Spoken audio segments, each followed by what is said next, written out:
Good afternoon, everyone. Welcome to the December 10th, 2024 special session and work session of the Mayor and City Council of Hagerstown. The meeting is now called to order. I'd like to ask for a vote to go to special session. So moved.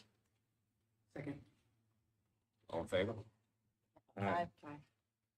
Okay, first up in special session, I'd like to have a motion to award of the contract to Urban Design Ventures LLC for preparation of community development block grant, 5-year consolidated plan and analysis of impediments to fair housing. Mayor, I hereby move for the mayor and city council to approve a contract with Urban Design Ventures LLC for $54,500 with a 10% contingency as outlined in attached consent form. Can I get a second?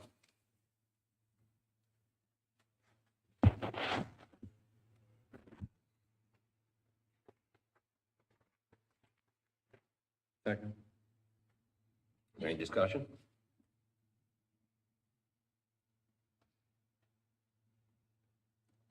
Okay, go ahead and vote. All in favor? All those in favor? Aye. Opposed? Okay, motion carries. Number 2, can I get a motion approval of an additional 9 full-time police officer positions? I move to make a motion. I hereby move for mayor and council to approve for 9 additional police officer positions. If approved, the sworn staffing level for HPD will go down from 91 positions to 100. Funding for the remaining of the FY25 will be from vacancy savings, and out-of-year funding will be included in HPD's annual budget request. Can I get a second? Second. All those in favor? Aye. Can we have a discussion? Yeah, absolutely. I'm sorry. I missed that. Go ahead. Discussion first. I just want to thank HPD, the whole entire HPD, again, as I iterated last week, for thinking outside the box with helping out with the recruitment and retention efforts to make this a good problem to have. I am fully in support of having more officers and boots on the ground, but as we well know that does not fix all the issues we have in the community, but it also helps to start making progress. Any others? Nope. I concur with Councilmember Burnett. I think it's great progress. Me as well. Go ahead, vote again. Yeah, go ahead. All right. Can we get a vote? All those in favor? All those in favor? Aye. Opposed? Motion carries. Okay, can I get a motion? Number 3, can I get a motion approval of 3 full-time civilian positions and 1 temporary overfill full-time Hagerstown Police Cadet position? I hereby move for mayor and council approval to add 3 full-time police cadet positions, 2 permanent civilian positions, and 1 temporary overfill full-time position with HPD, and adding 2 new full-time police for cadets. Keep going. Oh, funding for the remainder of, FY25 will be from vacancy saving, and out of year funding will be included in HPD's annual budget request. Can I get a second? Second. Discussion? All those in favor? Aye. Motion carries.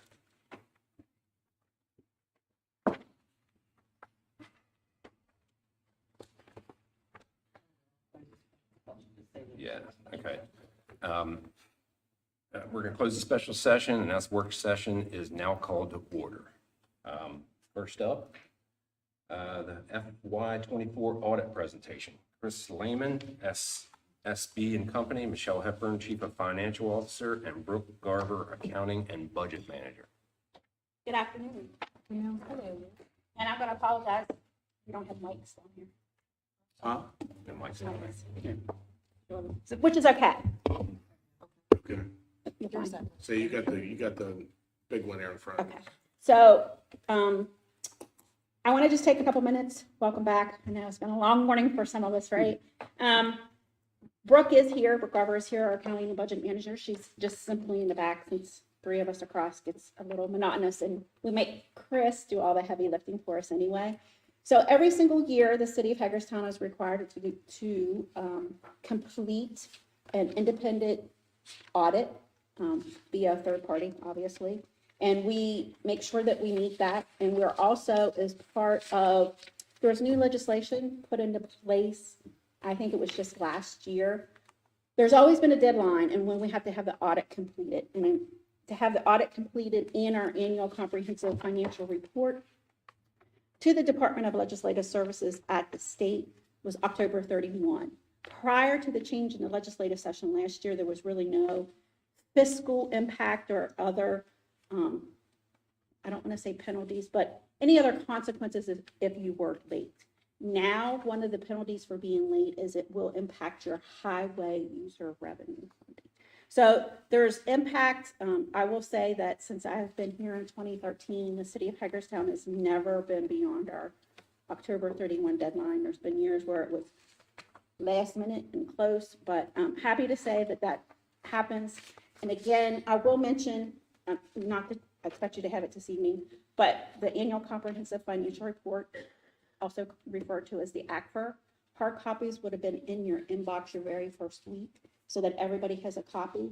It is also out and available on our website, as well as many prior years. So this is just a small portion of the audit. I'm going to turn it over to Chris and let him walk you through all the steps and the processes that they have to take in order for the audit. Thank you, Michelle. And I have a brief presentation here that I'll walk through. If you have any questions as I go through this, please just let me know. I was engagement partner again for this year's financial statement audit services that we perform. So our scope of services, we're auditing the June 30, 2024 financial statements for the city. That also is termed the ACFR, or annual comprehensive financial report. So you might hear those terms interchangeably, but they're all roughly mean the same thing. In addition, the city is also required to undergo what's termed a uniform guidance single audit, and that's a federally mandated grant compliance audit for any government that expends more than $750,000 per year, which the city has historically met that requirement, especially when you consider CDBG funding over the past, as well as ARPA funds that have come out since the COVID pandemic. That clearly puts the city in that threshold for the annual single audit. As mentioned, as far as issuing the financial statements, those have been issued on a timely basis.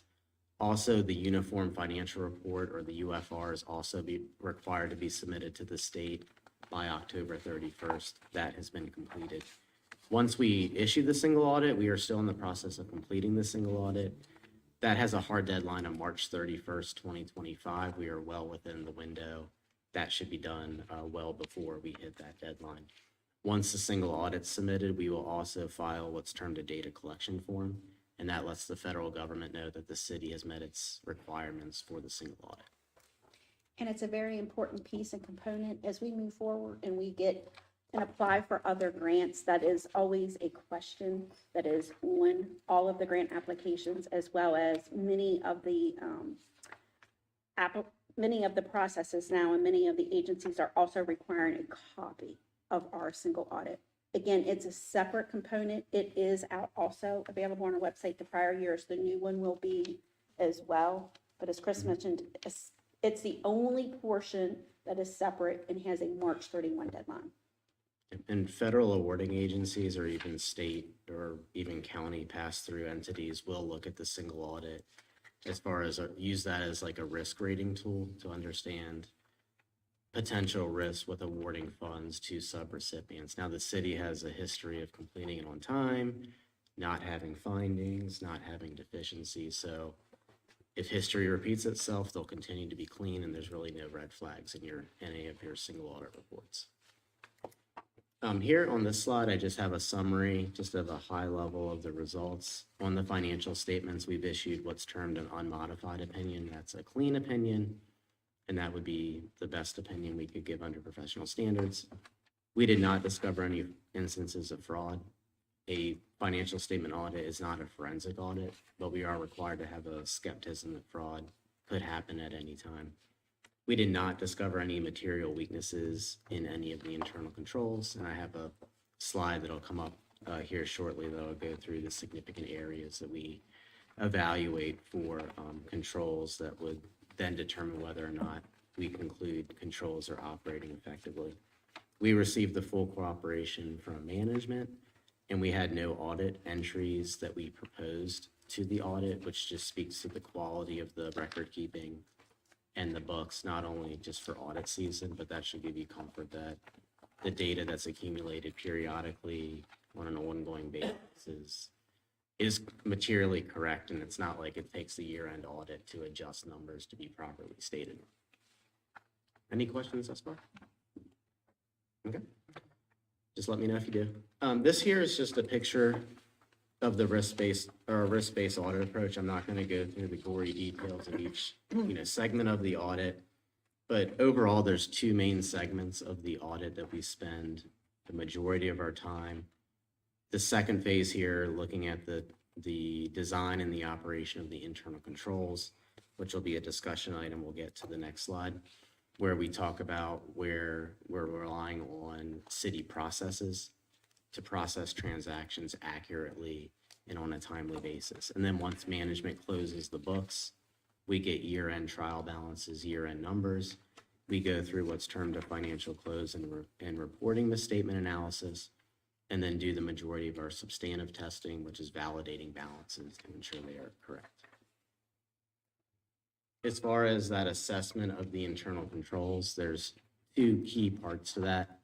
One is looking at the control environment that the entity operates in. There's 5 interrelated components here that are listed, and we've concluded that each one of those 5 components was effective for the period under audit.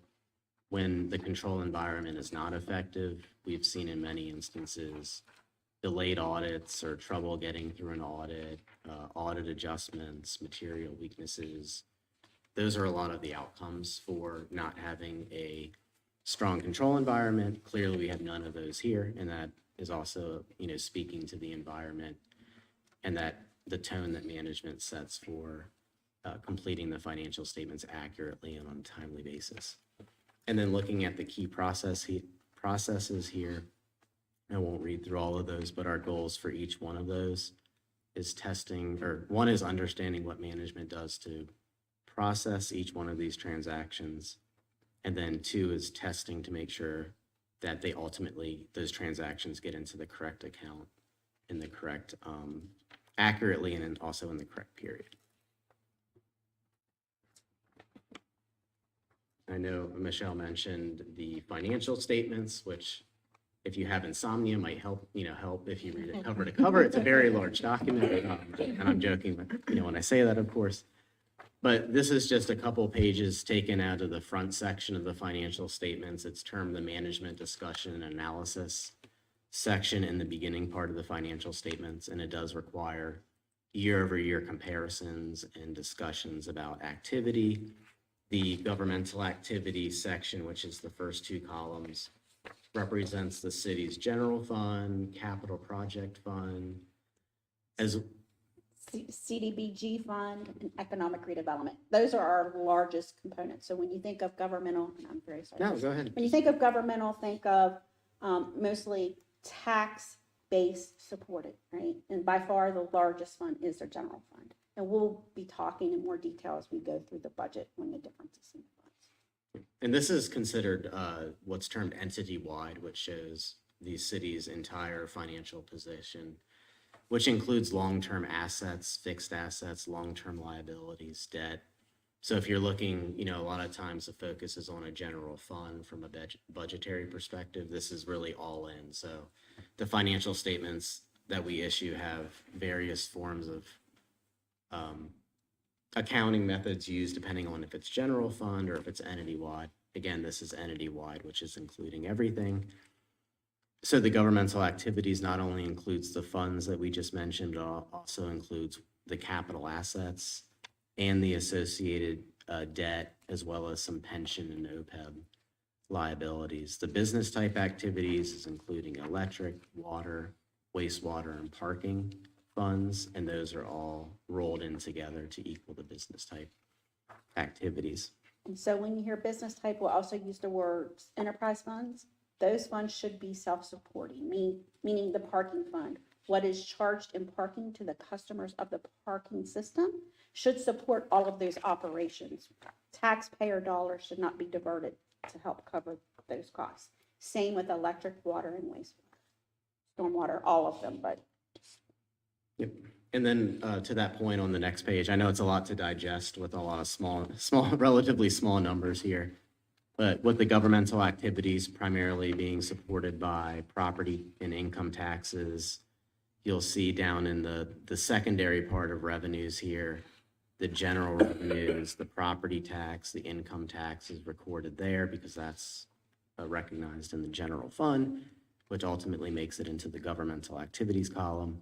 The business type activities, since those are supported primarily by charges for services, you see the first revenue line there being heavily weighted towards charges of service revenue. Of course, business type activities can get grants. That's not uncommon for a business type activity to also receive capital and operating grants. But the majority of the revenues derived by user charges. And then the expenses follow that. So just really from an all-in perspective, the governmental activities had a positive change in net position of roughly $11.8 million for the year. The business type activities also had a positive change in net position of roughly 13 million for a overall change of 24.8 million, if I can squint enough to see that. right. So it was a really good year. When we talk, and you're looking at a high-level summary here, even though we say like 11.8 million, that doesn't necessarily mean when you look at the general fund and the others, it's going to add up to that. One of the big components comes back to the pensions and our liabilities. We had an excellent year for our police and fire pension. We're not quite back to where we were in fiscal year 21, but we had an awful 2 years leading up to it. So we're finally moving in the right direction. It helped turn this number around. But overall, a very good fiscal year for the city of Hagerstown. And this was one of those things, I don't know if our city administrator, Scott Nicewater, can confirm, but back in July, when we were doing our new bond issue for the field house and refunding for our parking deck, the rating agencies, S&P and Moody's, we had one of our agencies who literally for 15 minutes just kept when the police and fire pension. No, I need a definitive. No, we need to know how you're changing your numbers. So we needed this really strong year to help us. And again, this financially is one of the areas that they definitely look at. It definitely helps with our bond ratings. Any other questions on the financials? Okay, other than that, and I won't read through each one of these points. I did mention several of these when I started. The idea being if we had issues getting through the audit, we could have still issued a clean opinion, but there could have been problems kind of under the hood if we had disagreements with management, if we had proposed adjustments that needed to be corrected in order for the financial statements to be, receive a clean opinion. As I mentioned, we had no instances of fraud that we uncovered, no material weaknesses. So really nothing of a negative nature that I need to bring to your attention through the audit process. So it's really as clean of an audit as it could be. And then lastly, I just have my contact information here in the back if there's any questions outside of audit season. We do work with management on whether it's a unique accounting transaction that we want to settle before we get to audit season. We can talk about how to account for that, or periodically new accounting standards come out that can potentially impact the financial statements. We'll have proactive discussions with management on that. I really want to tackle things as they're fresh and not feel like you have to wait till audit season to ask us, questions. And as part of the process of looking at our internal control processes and talking about fraud, Chris isn't just in the auditing firms, aren't just relying upon myself and Brooke and the rest of my team members, but they also sit down and have independent conversations with both the city administrator and the mayor to discuss things that have happened, things that are ongoing, to get a more complete picture.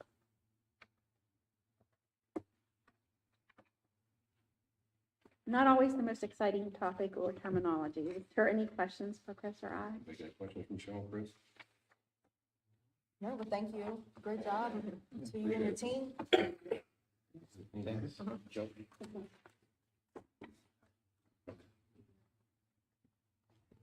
Thank you for letting me use it. Thank you. Thanks. Thanks, Chris. Yep. Jason, Jason. Okay. Okay, next up, the anti-camping ordinance, Chief Kuiper. Good evening. I've also brought Lieutenant Lewis here with me. I was going to have Sergeant Plummer, who is the person that kind of orchestrated the language and had been looking at this for a few years now, when he was in patrol as a patrol sergeant. Lieutenant Lewis, working in the patrol division, oversees operations, very aware of the keen problems that we're having in this area as well. So I wanted to bring him down, but just to go briefly, and I'm going to turn it over to Lieutenant Lewis, talk about this ordinance is it right and directly in line with the Supreme Court ruling that Oregon had just put out, Oregon v. Johnson, where it gives municipalities and government agencies the ability to enforce lodging or camping on public property. So that issues like downtown Los Angeles and San Francisco and places like that, and a lot in the Portland area and Oregon area, they were getting overrun with a lot of the issues there. We don't have that here, so I want to make that very clear. But what we do have is we have a very small population of people that are homeless, or they just choose to not want to live in a facility somewhere, take advantage of the public space, and they cause strife and problems in that area, trash, littering, using the bathroom in areas that are associated with businesses and residents. To comment on an earlier comment that Councilman Burnett had commented on the cleanliness and having that visual visibility in our city is what we really want to seek here. So it's going to sound a little harsh, but I'm going to let Lieutenant Lewis talk to you about it, and we'll go over where it's at. And we're seeking this body to approve an ordinance and move towards an ordinance that would give us some enforcement activity. So Hello.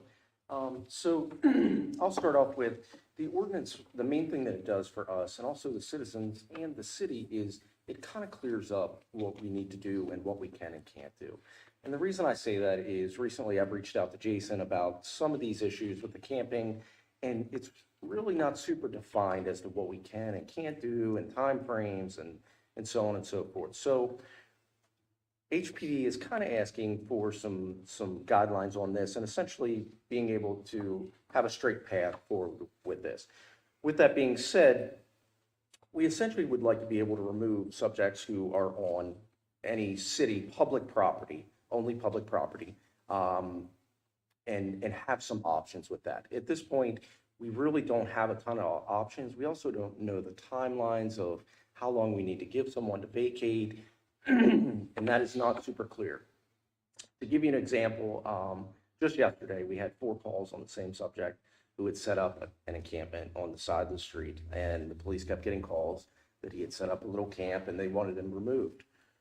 We typically go and just ask them to, get up and leave, but this person decided they weren't going to leave, and there was nothing we could do to them because really the only other law that they would be looking at would be blocking free passage. But this person wasn't blocking free passage. So essentially we couldn't do anything, and it would be nice for us to have some type of at least options that we can issue a citation or, and that's if the person doesn't cooperate and want to get up and leave. And if they still refuse, then, we can take it a little bit further. The officers are not, as you guys know, that the social issues overwhelm patrol completely. I mean, they completely bogged down patrol with dealing with different issues. And officers are not out there looking to make arrests or anything like that. This is literally just something that would give us a little bit of options to be able to address some of these issues and not have to essentially tuck our tails and walk away from it whenever we can't do anything. Just as a little thing, officers, when they do go on these calls, all the officers have these books with them, and there's a bunch of handouts, and we give these to people that are in need. And essentially, this is all the services that they can use. We do offer a lot of options. We send Ashley out, we send Tim out. So when we do find people camping or having big campsites, we offer them options first. We don't just go in and say, you know, you're under arrest. We don't act that way. We try to help them out, get them off the property. But essentially, we need something to give us some options to go in and be able to address these issues. With this ordinance, we would give them 24 hours notice to get their property off of any public access area or any public land. But it wouldn't be something where we just walk in and say, you're under arrest. We would obviously ask them to leave. If they refuse to leave, refuse to clean up the camp, anything like that, then we would have some options to actually go in and address it. And the main thing is, you guys hear it, and I know people complain to you, obviously it looks bad. We end up, typically when we see these campsites, the biggest problem is they don't clean up the trash. We end up with needles and, you know, alcohol cans and that kind of stuff. So it really, not only is an eyesore, but I also think it's a public health concern that we need to be aware of. So as you see in the memo that was sent to you, we're looking to improve public safety. We're looking to enhance the cleanliness and accessibility, consistency and fairness is what this ordinance would do and provide, something that the lieutenant just talked about, and align with the community goals. So a lot of what we get is along the creeks and streams that are within the city limits. We have encampments that take place out of most of the public view, but in the public view of people that live along those areas, either across the stream or a creek, where they have to put up with the noise and the activity that goes on there, and then all the trash and everything that goes along with that. We've had encampments where we've had to go into, and there are propane tanks everywhere. Clearly, you know, a hazard. We've had encampments not on city property over the years that were on railroad property that we have the authority to go enforce, where we've had people that have been stabbed and murdered and set on fire and some serious issues happening in those areas. So from a public safety standpoint, we give us the ability to deal with that. Any property that has to be removed by us would be managed as if it was their personal property under an arrest. So we would maintain that property for 30 days, that they can come back and get that property. So we would go through that property, anything that's deemed to be valuable or worthy, we keep. If it's trash, molded food, anything that's really in that kind of situation, we would discard. That would all be done on body camera and managed so that we can make sure that we're not just getting rid of people's personal property. The activity, the gentleman that Lieutenant Lewis talked about had a complete setup. He had a bed, everything laid out. He was underneath the bridge, and multiple calls for this. So it's not that we don't feel for the gentleman, not that we don't, you know, we offered help. We tried to get him to move along, tried to offer that. He refused. And then we still had to get the calls when there was no legal ramifications for us to deal with that. So this is a tool, and that's all this is going to be. You're not, the public, the community at large is probably not going to see a huge change in the way we do things and what you're going to envision, but it's going to give the men and women of the police department an opportunity to deal with the situation when we have no other option. And it's also going to allow them to go to court and be in front of a judge that hopefully they can help and, you know, give them an encouragement to get the help that they need through the services that are out here. We see that a lot. We see that a lot in those that are addicted to drugs. Sometimes it takes getting arrested to go in front of a judge to get the help you need. Again, last resort, not first resort. So in this case, you would be given 24 hours to remove the property, or we would voluntarily take it for them and hold it, but we would store that property for 30 days. So right now, we'd like to have a discussion with you guys, see what you guys feel about this. If there's something you'd like to see different than what you're seeing here, and I'd be more than happy to discuss that. I know it's not the most pleasant topic to talk about. I'm very proud of what our department does with dealing with these social issues, and especially with the homicide. She's back here, and we hired her on to help us with the community partners, and she does a lot of this in the field herself. So it's not that we're using this, that we just want to start locking people up. Because, first of all, the jail can't take them and hold them, they don't have the space, and the courts don't want that. But if it means that I gotta take and get somebody in front of a judge to start to follow the rules a little bit better and get the help they need, and sometimes that's what it's gonna take. So, again, last resort, but I'm opening the floor to any discussions you guys might have for us. So the 24 hours occur, you go back and you're still there? Or are you saying you just take the property? Or are you taking the property and arresting them? So What does the 24 hours look like? if I show up and you're the person that I'm gonna deal with, so I'm gonna show up and say, you have to leave. You have a campsite set up, you have a tent, you have a lot of property there. And you're like, I can't get all my stuff. Okay, you have 24 hours to get your stuff, but you've gotta leave. You gotta leave now because we're here because of the complaint. So you can come back and get it. You can go to the community resources that'll help you come get your stuff. Can I see that? You can reach out to them. We'll be offering them to come out and help. We can make notifications to those agencies as well that there's a campsite that needs to be taken down and assistance needed for that person. 24 hours, they have to come back and get their property. If you don't come back and get it, then we're gonna come back and we're gonna take your property. And again, we're gonna hold it. We're gonna put it in holding. It's not being held that you can't get it back. It just means it's not gonna be where it's at. We have the Eldridge Drive property that the city has obtained through a lease that is part of that section we can use. We're gonna put the property out there. You come the next day, 48 hours later, say, hey, I'd like my property. We go out, we get it for you, and we turn the property back over to you. So again, we're not seizing your property. We're just gonna hold it. And then if in 30 days you don't come get it, the way Maryland rules look at all that, it becomes abandoned property at that point. 30 days after someone refuses to get their property, it's abandoned property. And then we can do with it as we see fit, whether we dispose of it, trash it, or what are we gonna do. But we're not arresting them per se, you're just taking the property, you're just cleaning up the area. If they leave on their own and they don't come back into property, yeah, we're just gonna take their property. If they refuse to leave and we have to go that route, then they'll get a citation. First part is a citation that'll make them come to court. If they're refusing to do that and refusing to take their citation and leave, then we'll have to physically make an arrest. But generally speaking, when we go into these campsites and have over the years, people will comply, but sometimes they don't take their stuff with them. They either can't or they just don't take it. And at that point, we want to give them notice that if they don't take it, we'll come get it. Again, hold it until they either come get it or 30 days later, we'll get rid of it then. Question. What would the process look like if they're catching on, right? And you're offering the citation, you're collecting the items because they're collecting it, and then this person just continues to come back? On They- different days, different occasions, they just keep coming back, like they're receiving the citation, so. Right. Here's my citation, and then you know what, I'm gonna come back next week, and then they come back. What does that process look like for them? So the way Maryland law is set up right now with the misdemeanor offenses, which this would be, when we can show that they are not complying with the citations, we can then physically make an arrest. And they would have to go in front of a commissioner, and the commissioner would decide whether they sit in jail until their trial or get released on some kind of bond or no bond. That would be up to the commissioner at that point.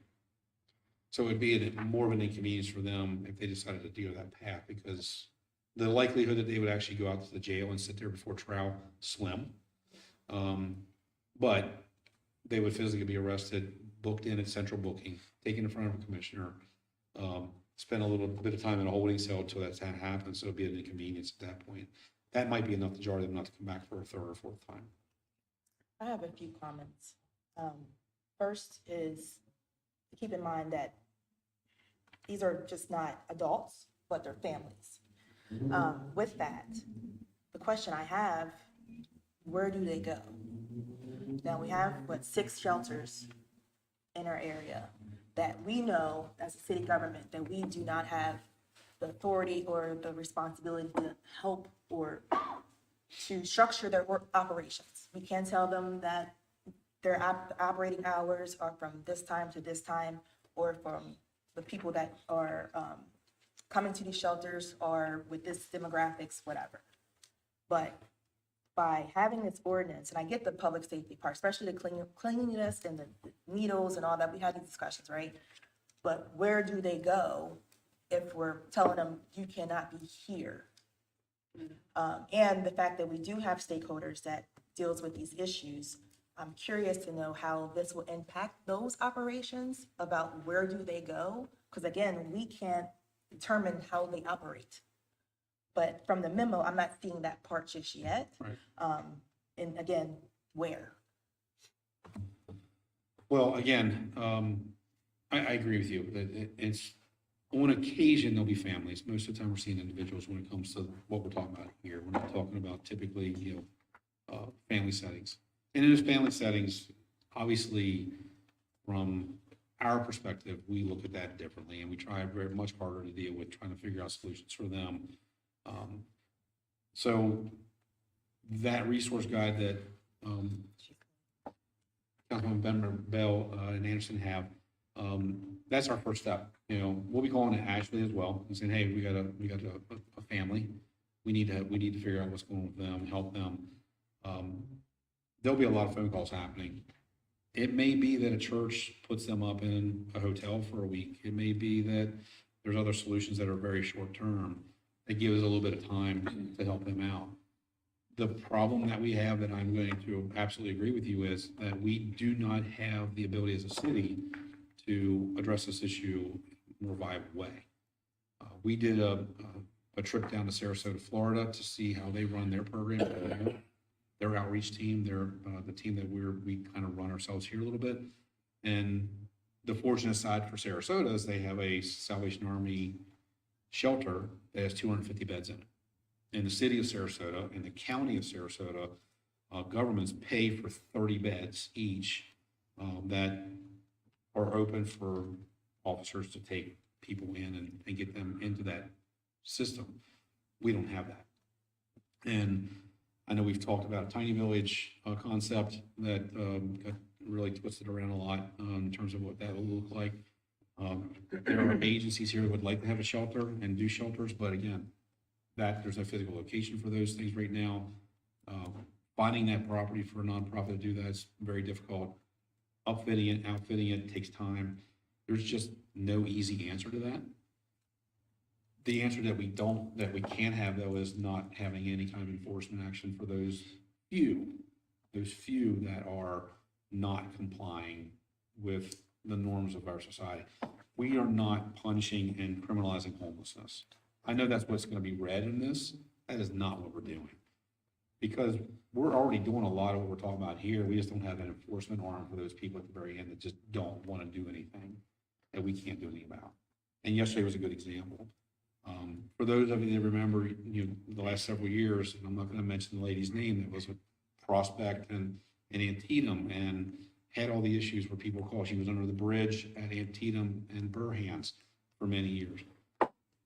We took measured steps there from a SEPTED standpoint to mitigate that severely mentally ill, not somebody that would really fall into this category most of the time, but she was smart enough to know what she was doing when she needed to do it. But here was a lady that would defecate on the street in front of full view of people driving by, kids and families. Those kinds of things we just can't have.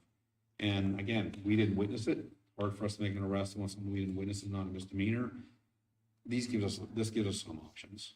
Can I comment on that, if you don't mind? So, number one, I have never ran into a family like camping, like in the woods like that. It's probably a little different look than what you're thinking. It's typically when we go into these campsites, it's a lot of drugs, a lot of alcohol, and a lot of partying. And typically they want to be there. You know what I mean? Like, it's not something where there are times where they're camping there out of necessity, but usually we go into these campsites and it's a lot of illicit activities that are happening. If we do run into a family, which it can happen, I can tell you the first thing we're gonna do is call DSS, and they're gonna probably put them up in a hotel over the night, or CAC or someone like that. The officers are never gonna let families be out in the cold ever. That would never happen. My guys are, honestly, guys and girls are so good. They would never let something like that happen. And I totally get it. You guys have to look at this from a perspective elsewhere, but we're just way too good and way too professional to ever let something like that happen. I've watched men and women in the department take money out of their Yep. pocket and put people up in Yep. hotels and buy them food. And look, when it came to mom and her kids or a family that just need, I've seen guys do that. I've done it, and when I was in patrol, I've done it. Now, when it comes to the term camping, we're classifying this as, can you elaborate more, like tents in the public parks area, not those who are on the streets, public sidewalks, or like how, can you further elaborate on the camping Yeah, so part of it? camping would mean the use of public place for living accommodations, purposes such as sleeping or making preparations to sleep. So laying down and bedding. So just a gentleman laying down on the sidewalk in his coat wouldn't qualify. But creating a bed, creating that storage of belongings, making a fire, using a tent, if you want, building some kind of shelter, using some kind of structure, or doing any kind of digging, earth breaking, whether temporary or otherwise, for the purpose of sleeping. So for on the street, if someone's sleeping on the sidewalk in downtown Hagerstown and they've put a blanket or two out and they got a blanket over them and they're sleeping like they're sleeping in a bed, they would fall into this. A person sleeping up against someone's property, a business owner, they're just a homeless person sleeping there with no bedding, no nothing, would not qualify under this category. They wouldn't have the same category there. They literally have to have belongings and create a camping environment. I like the word lodging better, unlawful lodging than camping, because camping has an imagery to it that requires a tent, those things, and that's not really what we're looking at. Again, you look at Sarasota model, we went down and they had a lodging ordinance, and that was this, where it was bedding and things like that they had. And just like Sarasota, and just like we saw down there, we're very impressed with what they did down there. They went out every day and they gave everybody the notice, hey, can't be here. And they had a certain area of town that had a lot of this going on the street. And as long as everybody picked their stuff up and left, no harm, no foul, everybody moved on. It was for those rare ones that just didn't want to do it, or they were the repeat offenders that just kept being, hey, I saw you yesterday, the day before, the day before. Okay, enough's enough. We were told you can't be here and you're here anyway. And you keep setting up your lodging area. But then tell them to leave, but then that goes back to my point about then where do they go? And that's unfortunately going to have to fall back on the community services and the resources that are there, because we don't have the ability to do it at this point.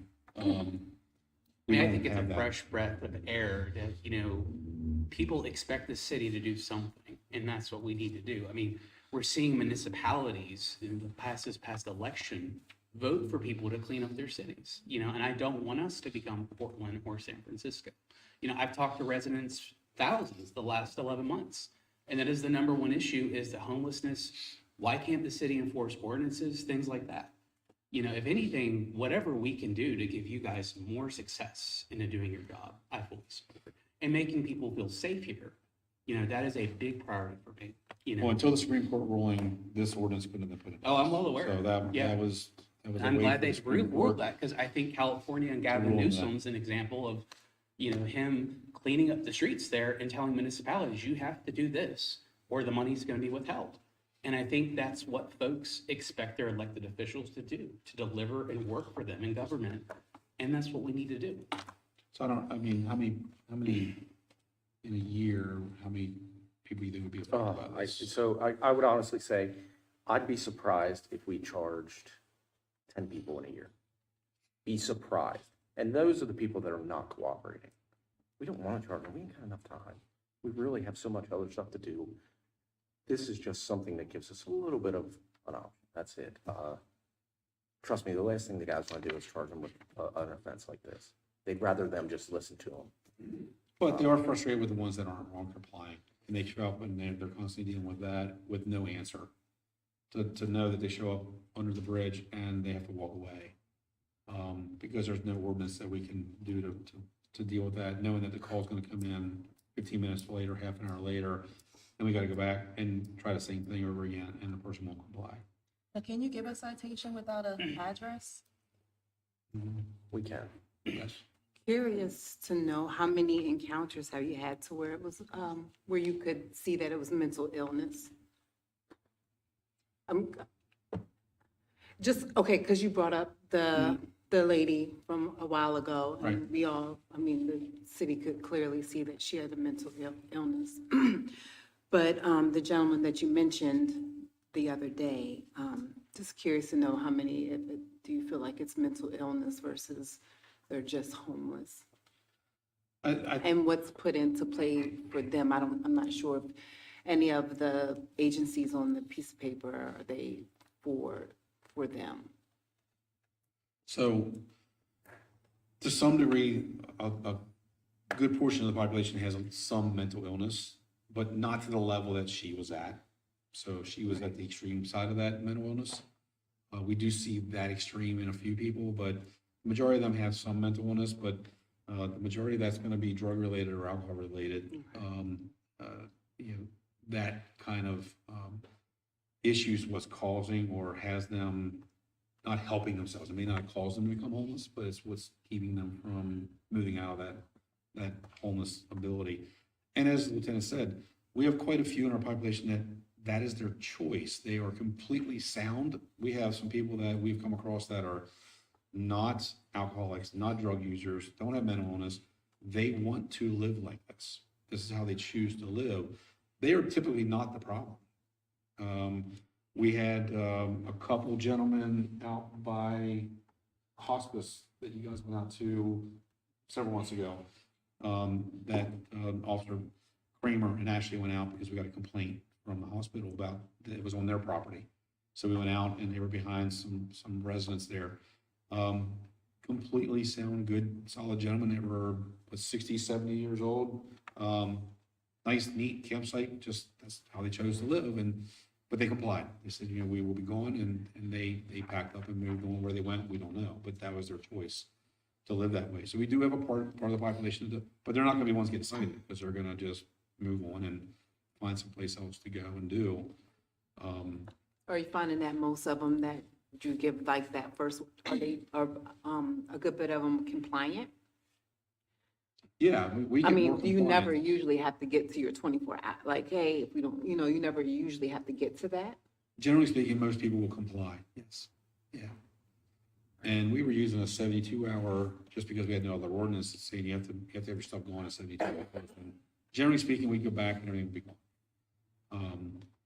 Every once in a while, we go back a week later because we forgot about it and they'll still be there and all their stuff will still be there. And, you know, those are the ones that we would have an option now to deal with. So in this case, again, the 24-hour rule is the property's got to be gone. So it's up to us for discretionary side too, that we can say, you know, hey, I'm going to be gone. I come out with him and he says, look, I got a bus ticket to go to somewhere where I got family and that bus ticket's 3 days from now. Then if there's no real issue there and they're not causing a problem, we may say, look, I'm coming back in 3 days then, you know. You stay quiet, and I don't get any more calls here, then we can let this happen. That's the discretionary side of things. I know people are gonna hear that and probably go, wait a minute, you're letting them violate the law. It's common sense, you know, back to your point, where are they gonna go? That if we know, I see a bus ticket, I know he's gonna be going somewhere, and that bus ticket's for a date 2 days from now, 3 days from now, then what's the harm to not make sure we encourage them to do that and move on to better themselves? That's discretionary on the officer side. We always have that discretion. We have that with speeding. We have that with any other minor issues in our society. We do it all the time. I can stop you for speeding and say, I'm giving you a warning. Doesn't mean we have to enforce all the time. But the guys get frustrated. They get frustrated with that very small population of people that we just don't have answers for, that are causing the calls to come in that we just don't have any solutions for. I got a question for Lieutenant Lewis. You said the 10 people that were charged. No, I was saying, if I had to guess, I'd If say you had to probably, guess. we use this less than 10 times, Well, yeah. Out of curiosity, did they go before a judge? Or do you know? So, no, I'm sorry. He was asking if I had to forecast how many times we'd use this in the future. I said probably 10 times. I got you. We have had some cases go for trespassing and stuff like that before a judge, yeah. I was just curious whether you saw any positive results out of, like, that they seek resources from that. I honestly don't have a good answer. I'd say Ashley would probably be a little better for that one. But as far as She the would long have, she'd have a term, better answer for you on that. She does most of the follow-up with all that Okay. and tracks a lot of the people that we deal with on the street. And she has the more intimate knowledge of what's happening with them outside of the officer engagement, so. Are you asking about community resources though, or the follow-up on the judge and judicial side of things once someone is charged? Yeah, once someone is charged, and I was just curious whether we, Does it help? if you saw any positive results because of that, like, Once they go to court. yes. Like, what's the outcome? Oh, are you saying, The well, outcome of the court system. I don't worry think. about the court system, I Okay. think just the engagement that we're having with people that you know that some have been cited, are you seeing a positive outcome after our engagement with them, no matter what happens in court, because you don't know what happens. Yeah, I mean, we definitely have, you know, I think everyone that deals with the social servants world knows that we have wins in this community, and they are few and far between, but we definitely have them. And again, a lot of what we deal with when we talk about homelessness is substance abuse related. Mental health does go hand in hand with that, but most of the folks that we're dealing with do have those substance abuse issues. So a lot of times that win starts when they want to go to treatment. We work closely with the health department and other community partners to do that, because again, when we talk about affordable housing options, it's difficult to maintain any kind of home when you are in active addiction. I mean, you can't just throw someone in active addiction into a house. So I think, yes, we do see some successes. We've had some wins for sure. We definitely could be doing more, and I think that this would certainly help with those folks that just don't really want that. I mean, I'm going out on the street, our officers are going out on the street. There are, you know, homeless outreach teams through CAC, Goodwill has one, the health department has an outreach team. It is not for lack of trying within the community. What you hear a lot with our community partners is free will. And free will is certainly a real thing. And if folks want help, they certainly know they can get it. And it's that building that relationship. You know, you have to be ready and prepared. And that's something that we've had a discussion about. I go out on the street almost on a daily basis, and I see the same folks. And they know that when they are ready, that they can call me and we will make it happen. Even if it's 2 a.m, we have to be available, because when someone is in that moment ready, you have to be available. So we have seen some successes, but certainly it is difficult when, you know, I'm getting calls from Parks and Rec and other folks, and Lieutenant Lewis is getting those calls, and you go into these camps and they're, I mean, just truckloads of trash. When I say truckloads, I mean it. And it's in the woods, and it's, we literally have to get a dump truck, call Public Works to come out and remove things. And someone mentioned families earlier. Just so you're very aware, there's a couple of things there. We certainly triage families. If the guys are on the street and they've come across a family, they're calling me, no matter what time of day it is. A lot of times what I see with families is we have shelter for women and children. We do not have traditional family shelter that allow men typically. St. John's does allow, but they have a huge waiting list.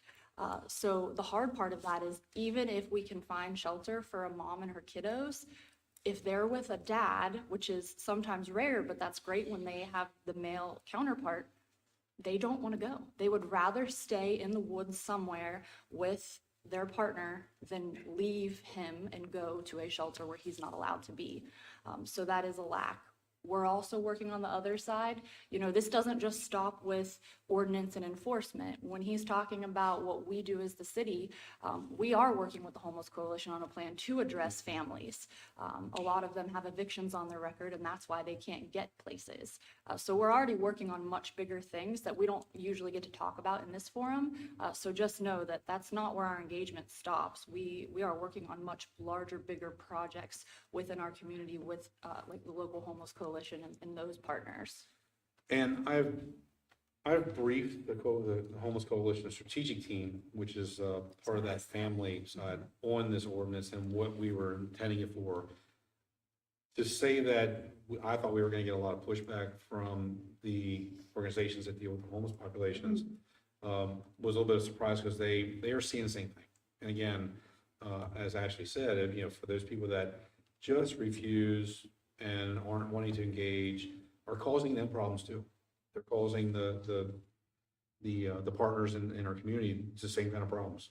So they're seeing a need for this as well, because they're seeing encampments encroaching on places that they have managed and deal with So it's not because they're saying that everyone's should be not ever treated this way. They're saying they understand there's a part of the population that we just have to use this ordinance towards. So I briefed them before I brought this before you guys, because I didn't want to have that be a big surprise where they were picking the phone and calling me, said, hey, I saw you on the council, what are you doing, what are you doing? We've had a conversation with them. So the homeless population and community organizations know that we are coming here to talk about this and that we are proposing this ordinance to you guys. Well, we've always offered them services, from what I know. It's not like the police just go in there and arrest them because they're homeless. Right.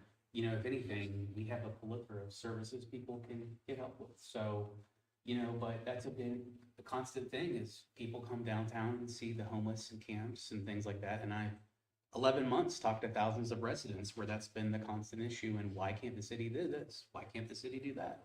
You know, and like I said, we can only control what's in our control, but if their free will is preventing me from feeling safe and preventing me from living and the businesses here from having a better quality of life, that's an issue. So, you know, I think it's a great breath of fresh air to get something passed here that I think that the residents really do demand. So, And for about a year now, we've been going out very early in the morning, and anyone that we find sleeping on a business stoop near a business out, you know, in an area where people coming to work is going to come across that person and have to step across them. We followed the Sarasota model. We got officers going out every morning and making sure that they are moved before the business owners come to work. Because they don't need to come across that. They don't need to see that. That's something we've been doing. And it's been, and we've had, helped individuals yes. get jobs that we're doing. I mean, it's a process. So but you build those that relationships. contact has, you know, fostered some good positive impacts. That's what I'm getting at. Yeah, so that's always gonna continue to happen. I just wanted to make sure that there has to be an enforcement component to everything we do as well. There has to be at least an option for that. That we can't, the state has taken so much away from us in terms of the laws that have been passed by state legislators have taken so much away from our ability to enforce certain things that we used to enforce a long time ago. That had a very positive impact on our community. And I know why they did it, and we can get into a debate over whether it was good or bad to do that. The reality is that the actions they've taken has made things more difficult for us to handle certain situations in a way that would be beneficial to our community. So in the case of this, and because the Supreme Court ruled the way it did, allowed us to at least look at doing an ordinance like this that gives us a little bit of teeth when we need to use it.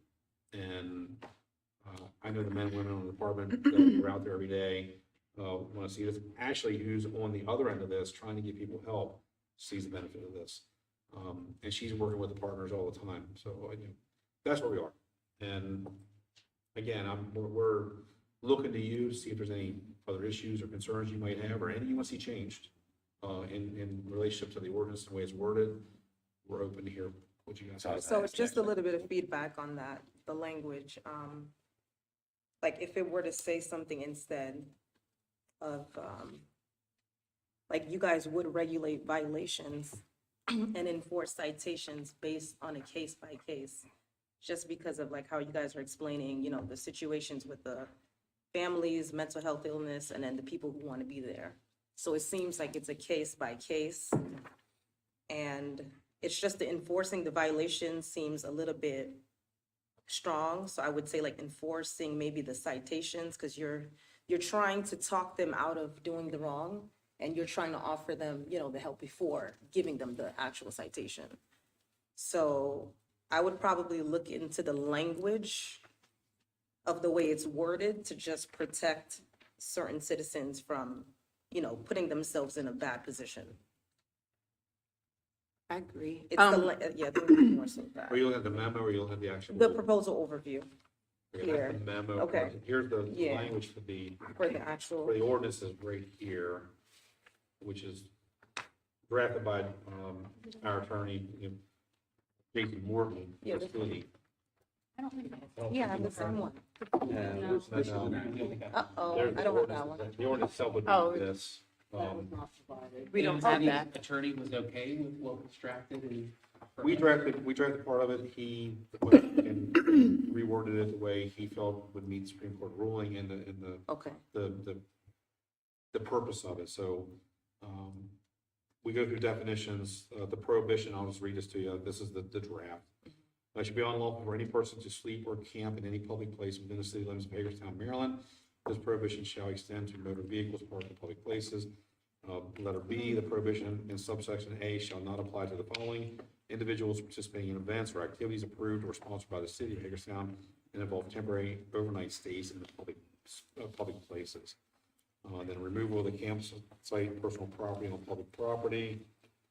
Upon discovery of camping on public property, removal of the campsite may occur under the following circumstances. Prior to removing the campsite, the city shall post a notice 24 hours in advance. At the time of the posting, the notice, the city shall inform the local agency with which provides services to unhoused individuals of the location of the campsite. It's back to this here. That'll be our responsibility. After the passage of 24 hours from the time of posting, the city is authorized to remove the campsite, including any and all personal property located in and around the campsite. Point 4, in enforcing this subsection, any items having no apparent utility or monetary value and any items in an unsanitary condition may be immediately discarded. Weapons, drugs, paraphernalia, items appearing to have been stolen and/or evidence of a crime may be retained by the police department in accordance with police department policy. All personal property removed from the public place which is not retained, disposed of, or held as evidence shall be stored by the police department for a period of 30 days, during which time it shall be made reasonably available for the release to the individual who can prove ownership of said personal property. The enforcement side, law enforcement officers and other designated city employees are authorized to enforce this ordinance. Any person found in violation of this ordinance shall be subject to a fine not to exceed $500 or imprisonment for a period not to exceed 60 days or both. That's state law language that covers that for misdemeanors. In addition to. So really quickly, Joey, before you continue, so right there, you said subject to any fine. Can you go back? I think that's where I meant for the language to say it should be like on a case by case, like by case. Because if I'm an officer and to my finding, so it's, yeah, I think right there is kind of towards the end where if you could ask your attorney to look into that last line.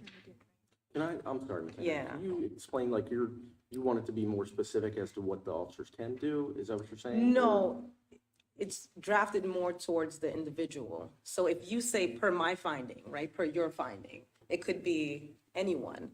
But if it's case by case, Everyone's different. everyone is different. And then again, if it were to ever have to hold up in court, it's just like the wording is very Okay. tricky. Okay. So that's why I said Okay. case by case. I mean, because also, well, here's my thing also, I would like it to be a follow-up. And only because I know, more than one situation in the town to where a gentleman, he actually is, camping, I don't know where, but he literally goes to work from his camp. He catches the shuttle to FedEx and then comes back to his camp. So, to your point with the case by case, because you really don't know, like you said, every case is going to be different. There's going to be mental issues. There's going to be people that literally just want to be out there because they can do as they please. And then there's people that just literally can't afford housing. So if they're not camping necessarily because they want to, they just can't afford it, but they're going to work every day. So that's what I would like to see if we are approaching them and we're saying, hey, in 24 hours, it should, and even if they don't really explain, because some people can be ashamed to explain their situation, like, hey, I'm here but if there's a follow-up, then we understand that case by case. And like, let's keep it real, if it's a fine, they can't pay it. And even if it's, I don't want to say jail time. I mean, you're not going to keep them. There's no room for them out to the detention center. So I guess, like, I agree. if I'm understanding you Yeah. correctly with the case by case, just because I know there's so many different cases out there.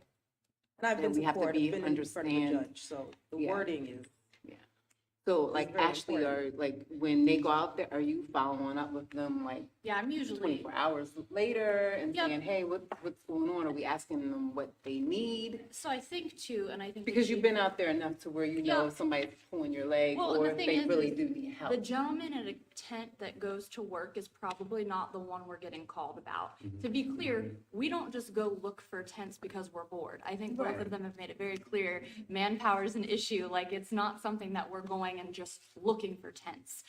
They get called about it. A lot of times we get called about folks that are in very densely populated with tree areas, and then they've been there for a few months in the summer and everything's great. And then when those trees lose all their leaves and it starts to get cold, it's visible, and then it becomes a problem all of a sudden. And then those folks and some of the other folks that we're talking about, and again, this is public. So like if your gentleman is camping on private property, that's a whole nother issue. This is just for public. So again, I think this is a rarity, and they mentioned that. But any and all of the homeless folks that our guys are coming in contact with, I am meeting with them, following up. A lot of our other social service agencies are already working with them. A lot of the folks that we're meeting, they're already on the coordinated entry list, which is the housing list to get into housing when it becomes available. So I mean, people are doing what they can, and it's certainly not for lack of trying. This is just, giving them an upper hand for those very rare instances So where you- we are need you more or less enforcement. asking about the group of, like the groups versus, oh, we know him, he's okay? You know what I mean? Are you saying, hey, can we have this to work with these groups of people that are out there and giving them, the ones that are in the behind the trees or the woods, and now it's visible, and now you can see them all, now you can see the trash, you're asking for the groups of people versus the ones that you may know literally are just struggling. So wait, hold on, Erica, hold on. So here's the thing. Hold on. I hear what you're saying, but going back to you guys, I'm agreeing with you. I know that you guys have a good judgment. You make good judgment calls based on, hey, this person is obviously repeatedly, doing this, and I got called in by this person saying that this person needs to come off the property.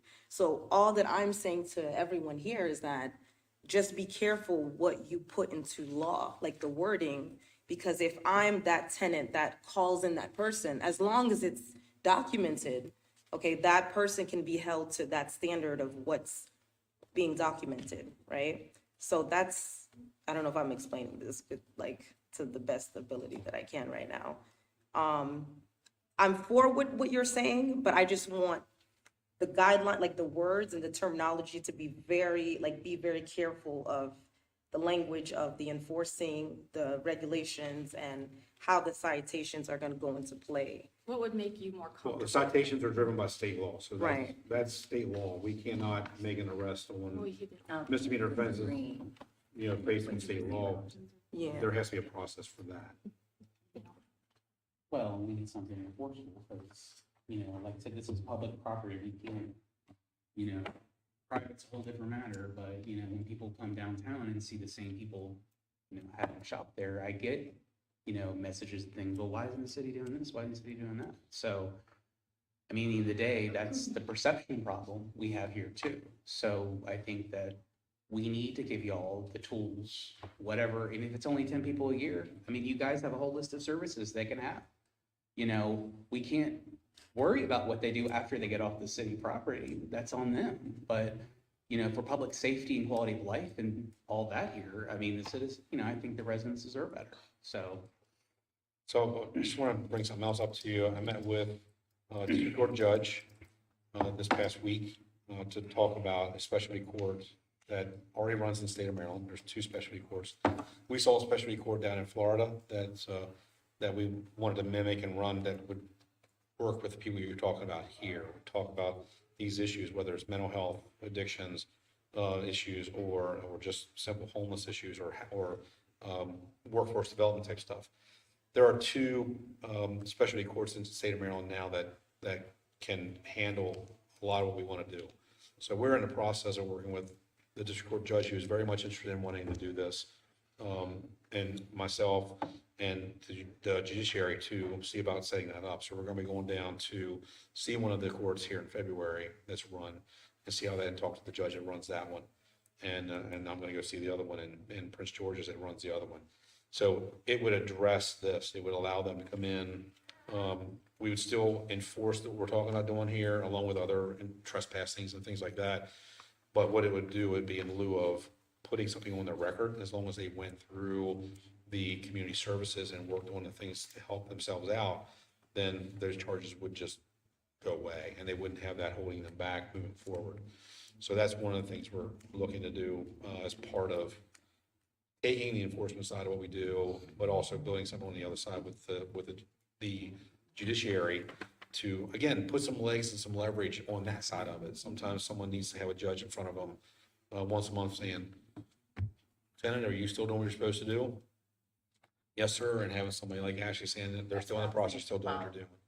Yeah, and right now, that follow-up is with the community partners and Ashley. There's no real teeth with that part of the follow-up, but at least we do try to follow up and make sure that we know this person is doing what they're supposed to do. They're just in limbo.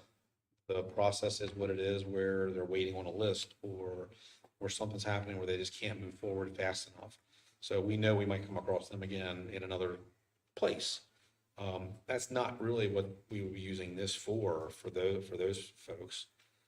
Again, it's for those 10 people a year that are just the 10 people a year that most people, businesses and residents are complaining about the most, because they're the ones that just don't care, and they're going to do what they want to do, and they're going to cause the most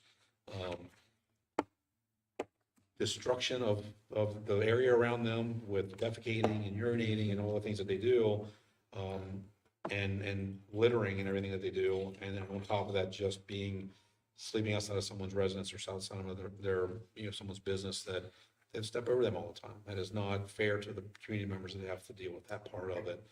For those other people that just are not homeless, and we have a lot of people in our downtown core that are not homeless. They walk around, they don't work, they don't do a whole lot, but they're not homeless. We have a lot of panhandlers that work the streets that are not homeless. They actually have places that they live, but they go panhandle because it's free money. So there's a lot of imagery that gets associated to homelessness that's not really homelessness. We know who the people are that are homeless. The men and women deal with them. All the other people that are out just living a lifestyle like that, that just hang around all night long on the streets and don't do anything, not a whole lot we can do about them under the law. We enforce those laws that are applicable to them when they do things they shouldn't do. Councilman. Well, I don't want the public, I think, to get the misconception that this is some silver bullet. And I think that it's important to understand what this says and what it doesn't. Because I think I compare it to when we enacted the hotel legislation, when we enacted rental registration legislation. Each of those instances, the habitual offender, those things have been enacted over a period of time to address what ends up at the end of the day being a small percentage of the public things that we deal with on a daily basis. And, one of the things that I said during the most recent campaign process was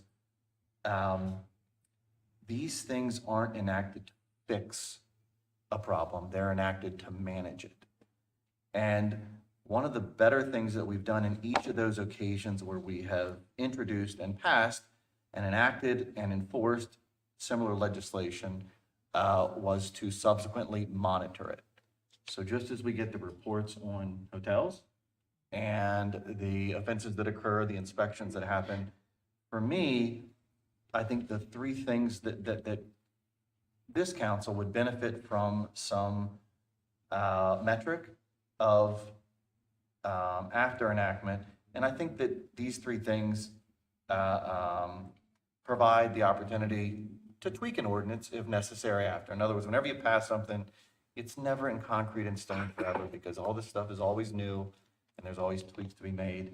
And so I think one is location, meaning, where are we finding these occurrences most often? No different than we did with rental registration, habitual offender, hotel.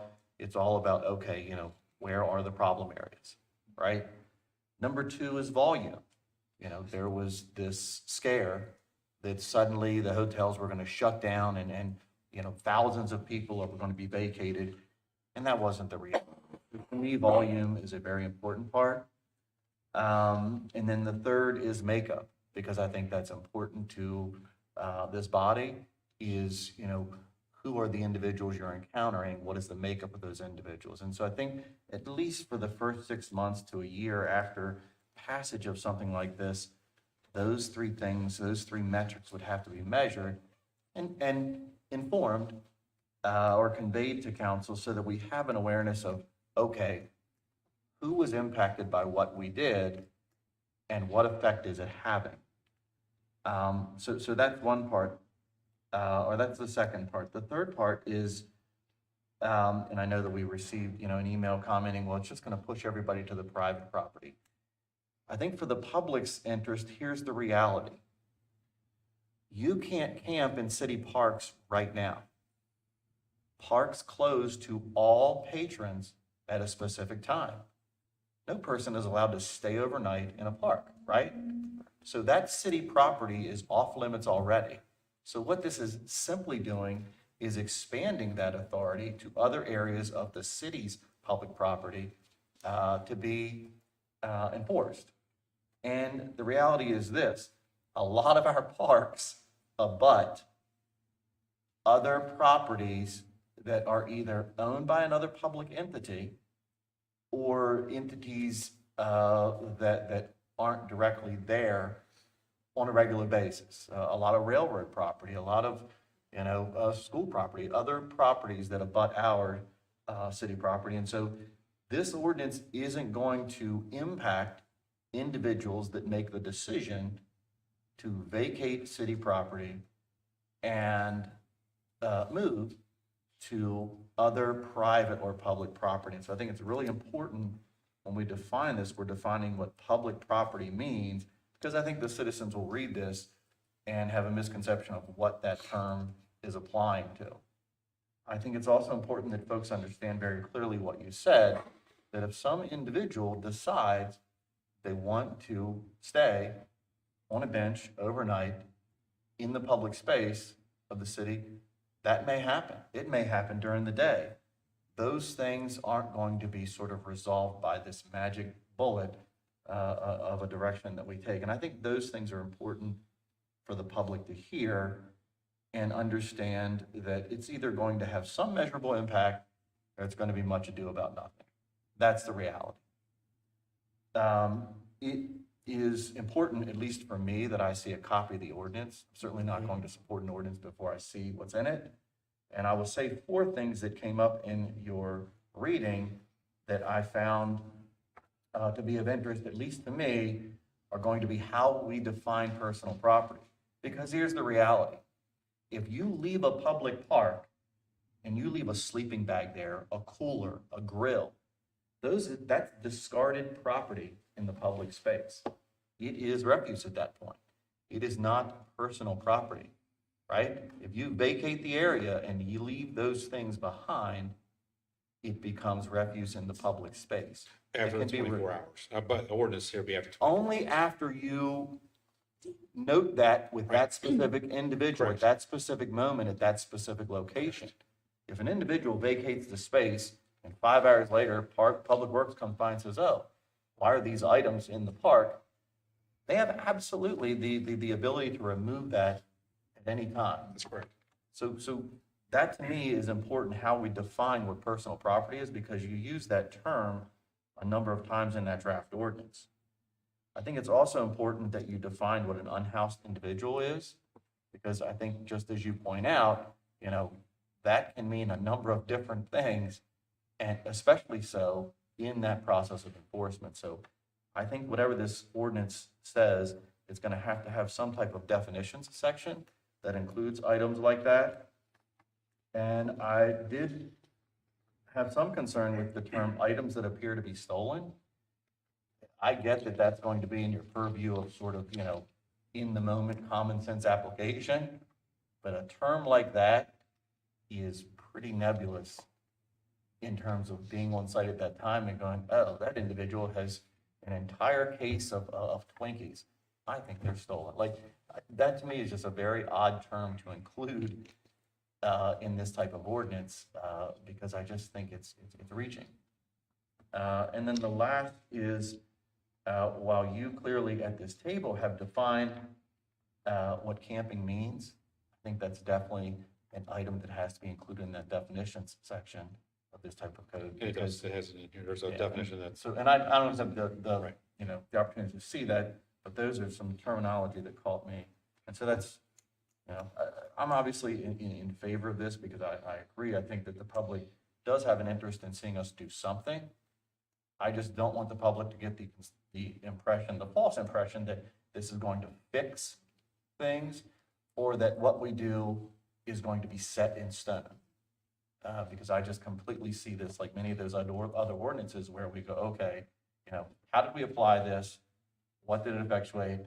And what changes do we need to make to ensure that it has an appropriate level of protections on both the citizens that are impacted by the impact of individuals and the individuals that are impacted that are directed to move from that public space. And I think it's a good first step.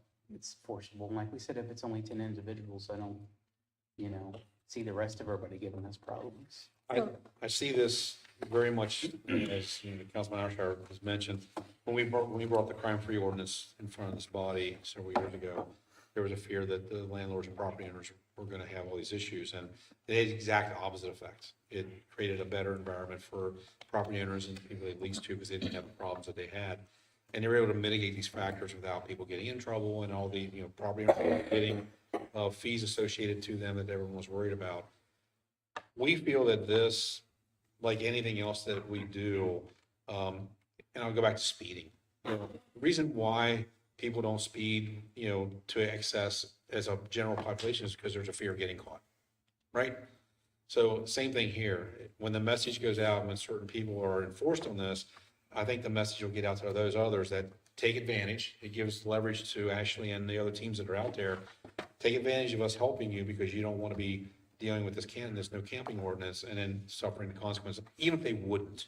The fact that they're going to be given that opportunity to see that, I think is an enforceable issue that can be a preventative measure as well. So I appreciate everyone's comments and where you stand on this. We mimicked this based on the Oregon order, but we also have the Sarasota ordinance that we kind of looked at too. There's a little bit more, they threw some extra stuff in there, might meet some of your needs. That was in some of their language and their ordinance.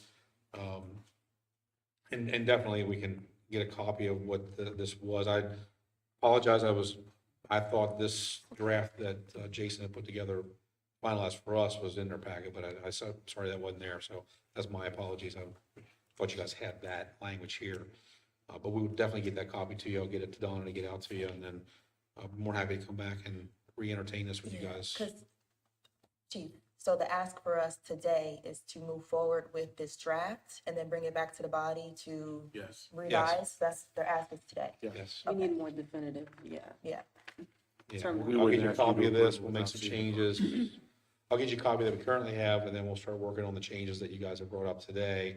So you'll get a second draft, but I'll get this draft to Donna to get to you tomorrow, so you should get it out to you guys. Yes, sounds good. We're for it, but little tweaks. Yep. All right, any other questions? Awesome. All right, appreciate it. Thank you. all.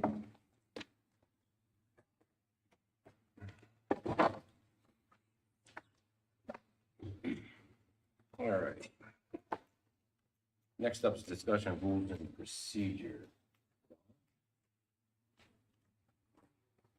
What's up? Oh, okay, sorry.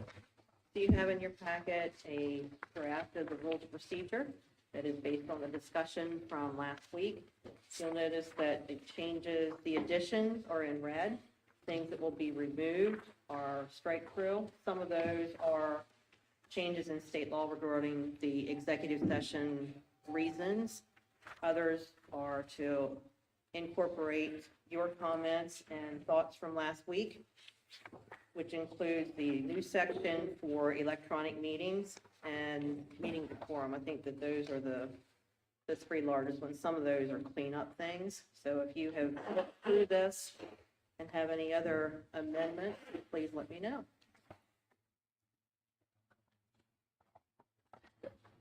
I'm fine with it, Donna. Okay, then that will be on your agenda for your first regular session, which will be next week. And it will be the first item of business, so that at the beginning of that meeting, these are the rules that will be effective for you for Sorry, meetings to I come. forgot there was one comment. Mhm. For the, one, thanks for putting in the rules for electronic meetings. Would that be applicable for like really bad weather? We would possibly use electronic meetings for If that? you or wanted is it to. Possible. Mhm. Okay. Sure. Because I it know was- that's happened before, We where did we it had one to time. cancel. Yeah, we did it one time last time. Yeah. Because there wasn't anything, and like Right. Scott had said last week, anytime that there was a Zoom meeting during 2020, the rules had to be suspended for Right. each individual meeting. With it being in here, you have that ability to just go ahead and move in that direction. So if you all are good with it, we will have it on, and it'll be a clean copy then next week. Very good. Thank you. Thank you. I'll leave that there in just case you want to say anything else. Next up is the Hub City Half Marathon, Brittany Arizmendi, Community Engagement Officer.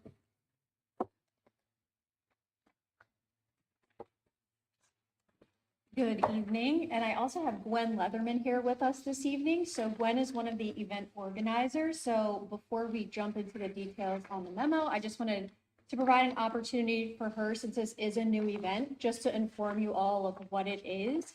And then we're just here before you because it does require multiple road closures since it is a half marathon. So I'll turn it over to Gwen. So I'm Gwen Leatherman. I'm a nurse practitioner here in Hagerstown. So health and wellness is my business, literally and figuratively. I had the idea to start the nonprofit based off of my experience with the Frederick Half Marathon, which, you know, is an event in Frederick that draws in thousands of people.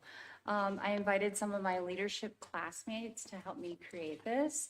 We decided to create a nonprofit called the Washington County Running Festival, and with the sole purpose of hosting the first Hub City Half Marathon. We'll be starting and ending at the Flying Boxcar Stadium. A half marathon is 13.1 miles long. It'll be on a Sunday, April 6th, starting at 8 a.m. and finishing at 11 to minimize road closures. Currently, we're expecting over 300 runners. There's been an overwhelming presence on social media. People are registering from Pennsylvania, West Virginia, Virginia, and other counties in Maryland. That's going to bring in revenue to the city and the county and help with the revitalization project for downtown Hagerstown. A portion of the proceeds will benefit the new clubhouse for the Boys and Girls Club. So we just wanted to come before you. We, as city staff, so police, public works, engineering, everyone involved in logistics meetings, we have already met and gone through the map, provided cost estimates and other information to the event organizer. So we just wanted to run this past mayor and council to make sure that everyone was on board with it. Let's run. Yeah. Let's run. It's a half marathon. Not running, but I'm I was going to ask if anyone was going to run it. I'll watch. Okay. Yeah, and this is an opportunity, if anyone would like to volunteer, they'll need a lot of volunteers for this. So, And sponsors. yes, yes. So now's your time. We need sponsors and volunteers. Thank you. And is there a website where people can go? It's the warshcoverunfest.com. Okay. Thank you. All right, thank you. Appreciate it. You running, Sean? Okay. And you too. Yeah, I'm running too. Move on, Sean. All right, next up is the reading of the preliminary agenda review. You just want to go through each one of them? Okay. Here, start at the beginning. Read all the way down. We'll get to those, So, here's, oh, this one, yeah. okay. Oh, it hasn't changed. If you want to use that one, we'll just go right. One that's attached to the big clip. Okay. Okay, Okay. I don't have thank you. that. Oh, you have I changed haven't. this. No, I don't. There it is. Oh, that's for next week, that's Yeah. why. She, there you go. She's got additional stuff. Oh, you're good.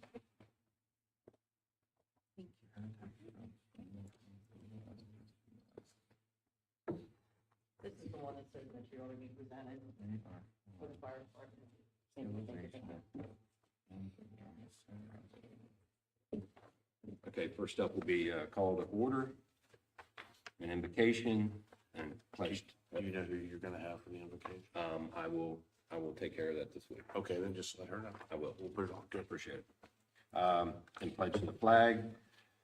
New business is adoption of rules of procedure. Then announcements. Rules of procedure effective December 17th, 2024. Next up is use of cell phones during meetings is restricted. C, all correspondence for distribution to elected officials should be provided to city clerk and should include a copy for the city clerk for inclusion in the official record. Meeting schedule will be up next, Tuesday, January 7th, 2025, no meeting is scheduled.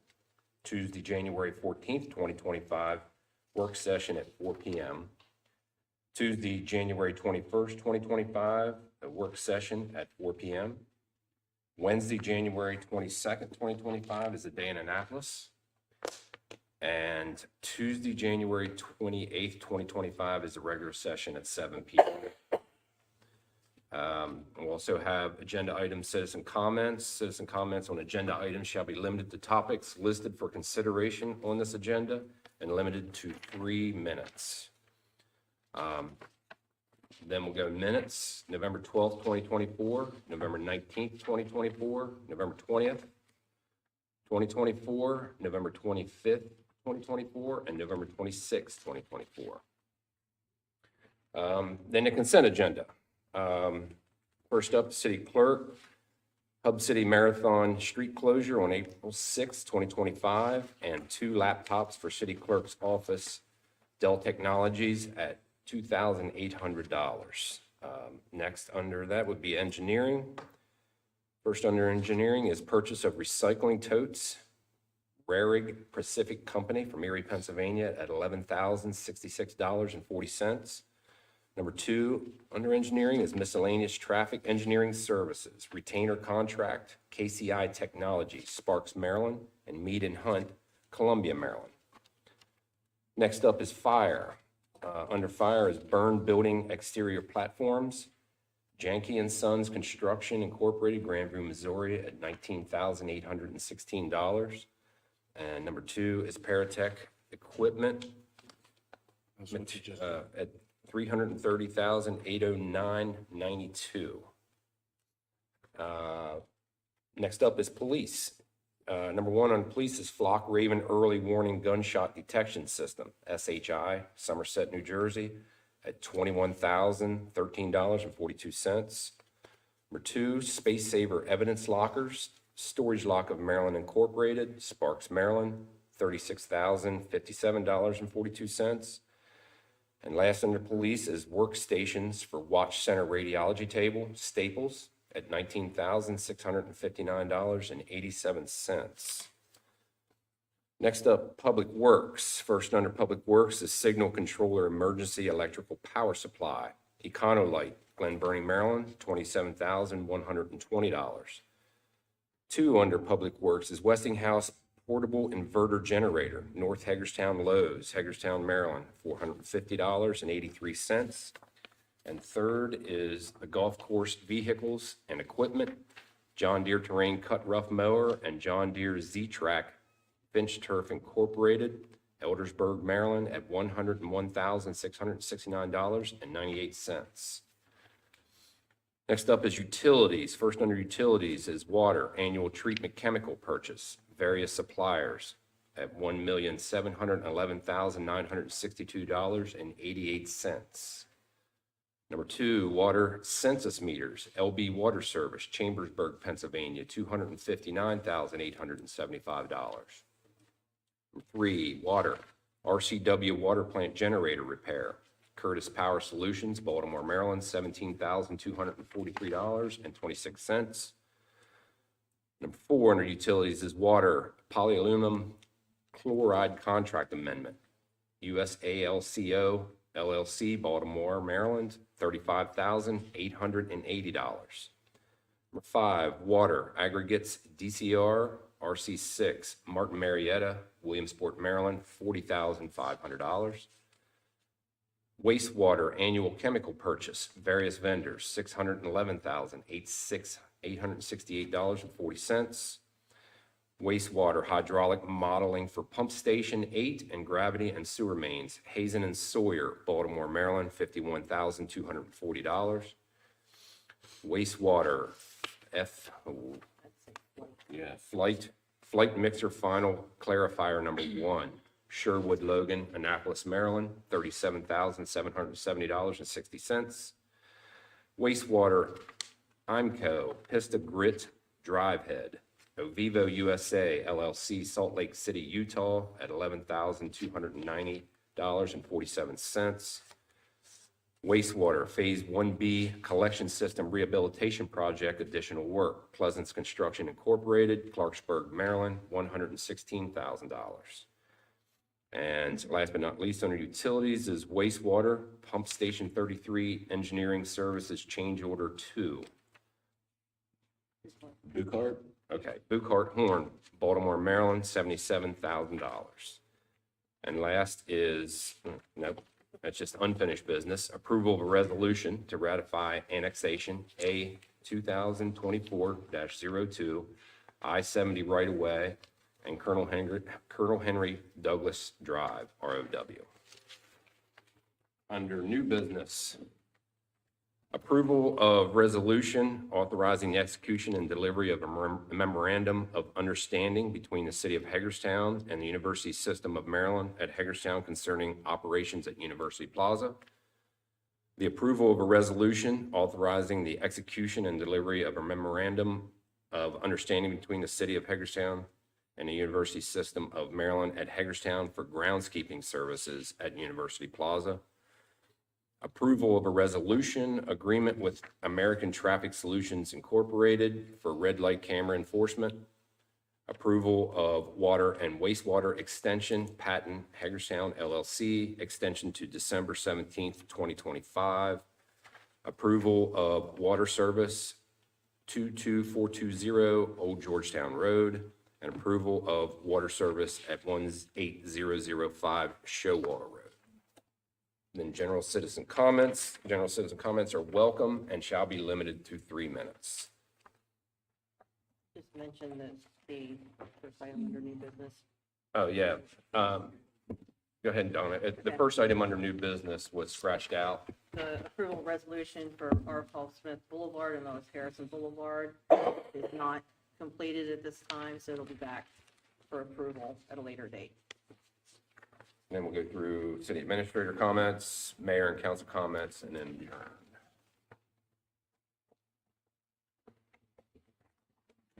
Okay. See if anybody has any. Yeah. Anybody have any questions about any? I don't have any questions. I just want to comment that our purchase contract form, we have our strategic plan from last term on the back where we list our goals. So that's something to think about when we move forward with our goal settings. Oh, I did see that. Yeah, we try to apply any purchase towards one of the goals that was set forth by the mayor and council, so that we show the correlation between. Anything else? Right, it's not included. What's that?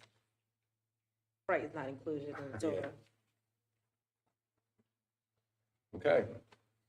Next up, follow-up discussion on public hearing to ratify annexation A 2024-02 I-70 right-of-way and Colonel K. Douglas Drive, ROW, Joanna Wu.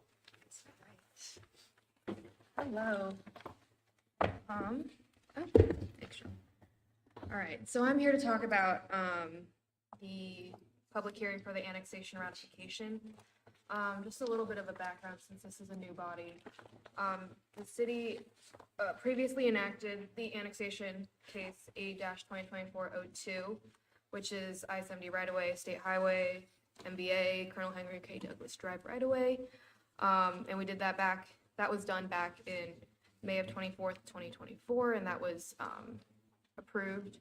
And now we are ratifying the annexation, and it's been assigned the case A-2024-02B, since we got challenged from the county, and to bolster the legal sufficiency, we are ratifying the annexation and going through the process again. And we had a public hearing last regular meeting last regular session in November. And at the September 24th regular meeting, the resolution was introduced. And state law, as required by state law, 4 notices were advertised for the hearing, as well as the annexation plan was provided for the appropriate county, regional, and state planning agencies at least 30 days prior to the hearing. A little bit about this site. It is 40 acres roughly, and it's been assigned CR, commercial regional zoning. But yeah, at the hearing, no one appeared and no one spoke on it for the annexation ratification. The record was left open for 10 days for public comments, and staff did not receive any comments during this time. The next step would be the approval of the resolution, and that will be on your agenda next meeting. And 45 days after, it will become effective, which would be January 31st. That's all I have. I don't know if that's- Thank you. To the next one. Can you go back to the preliminary agenda? No, I'm sorry, Joanna. Back to the preliminary agenda. There may be some items that we need to put on there between now and Tuesday. If there are additional ARPA funds that are returned from some of the nonprofits that could not spend the money that had been allotted to them, so that we can get it used up. And Michelle just wanted to make sure that that was okay, that if we put something on there, that's what it would be, just to use them, because the funds have to be used or allocated before December 31st. So if we do have anything like that, be sure that we send you all an email stating these are the things that are going to be added with the additional paperwork. So just wanted to mention that.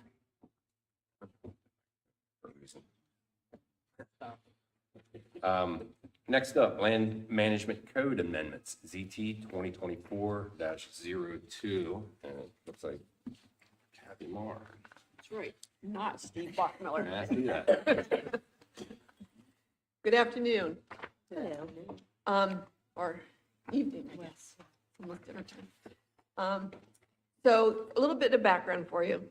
Sean will be very familiar with this as a member of our planning commission. But every year, the planning commission considers ideas for possible amendments to this code that have arisen over the prior 12 months. And the land management code is a combination of zoning, subdivision and land development, flood management, and forest conservation. And the proposals in this particular package that were brought forward all deal with zoning. It's the only part of the code. It was, under the prior administration, it was brought for a public hearing. We received some input, particularly about the camping vehicles provision. And at the follow-up meeting, we made some revisions. At that point, we were told by the council there were no further issues of concern. It was introduced, and it introduced successfully. And then when it came time to approve the ordinance, it was tabled. And I learned later it was because the council member who tabled it wanted to have the follow-up discussion about code administration that had occurred in the summer months. Nothing to do with the land management code, but we're, okay. So we had that meeting, had the follow-up discussion, put it back on the agenda for the council to approve the ordinance. Again, it failed to pass this time, only 2 in favor and 3 against. And I found out at the meeting that one of the council members who would not vote for it was because wanted to have a discussion about the boards, the planning boards, all the boards in the city before any kind of changes were made to the code. Okay. And then not quite sure why one of the other members didn't vote for it. But then the third member, as happens anytime the Land Management Code talks about cannabis, Councilman Alshire informs us again, he took an oath of office to uphold the federal laws, and cannabis is still not legal federally. And so if it's in the code, brought up for an amendment to the code, then he's not going to vote for it. So that's what happened. So it failed to pass 2-3.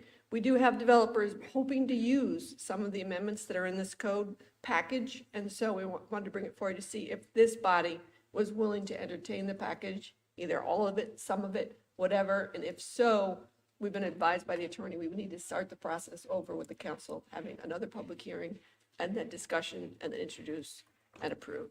And so that's why I'm here before you, and I could run through what's in this package, if you would like. I don't know if you want to tell me now, heck no, I don't want to read, entertain this, or I'd like to hear more about it, and then I'll let you know. But what is your pleasure? Would you like to hear about what's proposed by the Planning Commission? Yes. Yeah. Which is everything here. Right. Right. Right, so it's in the PowerPoint. I tried to boil down to simple language as opposed to what was in the package, which is a lot to wade through. So the very first item that was proposed was some revisions to how we address cul-de-sacs in the code. And it suggested that we say that no islands should be put in the middle of the cul-de-sac. Sometimes you see that, sometimes you don't. But the challenge we're faced is that sometimes residents will park in the cul-de-sac. And if you have an island in the middle of it, there may not be room to get the fire truck and to get the snowplow around that cul-de-sac. And so we're saying if you're going to have an island, then you need to do the radius studies to make sure that if residents, even though they're not supposed to, if residents do park in a cul-de-sac, you could still get a fire truck around there, you could still get a snowplow around there. So that's a recommended addition to the code. Another one being that it would be preferred in brand-new subdivisions if roundabouts were used over cul-de-sacs or straight four-way intersections. However, it's not a requirement. It's just a suggestion that might be a nice idea. So that's one. The second one is making it clearer that people who get site plans approved with parking lots need to maintain those parking lots. I'm not going to point any fingers, but we've all been to commercial sites in our own community or other communities where time goes by, the parking lots start to break down, and it becomes more difficult as a consumer to use that parking lot. So this makes it clear that if you've got a parking lot, you gotta keep it up, repave it if it's necessary, fill the potholes, and then restripe it, because sometimes after a while the paint goes away, and then it's very difficult to figure out how you're supposed to park in that parking lot. So this would make it clearer that you are obligated to keep that maintained so that it's safe for your customers. Child daycare definition, this code gets revised every year, and sometimes things don't completely coordinate as we would like. So other changes were made regarding child daycare that don't match up with the definition that's in the code. So this is proposal to update the definition to make it clear so it doesn't conflict with the provisions, which make a distinction between in-home daycare and commercial daycare. In-home is an accessory use to your dwelling, which is a much less commercial activity as opposed to a commercial daycare where you're out in a commercial zoning district in a commercial building. And so this just makes sure that this definition doesn't conflict with the rest of the code. And for your knowledge, in-home daycare as an accessory to your dwelling, the maximum number of children that you can have is 8 in our code. Commercial operations, of course, can have 9 to, I don't know, what the biggest daycare operation is in the community. But this is just to clean up a problem from prior revisions to the code. Freestanding signs in the CCMU zoning district, that's the downtown area. This is one of the amendments that one of the developers would like to use. It's proposing to create a special exception process to allow the Board of Zoning Appeals to approve taller and larger freestanding signs in the CCMU district.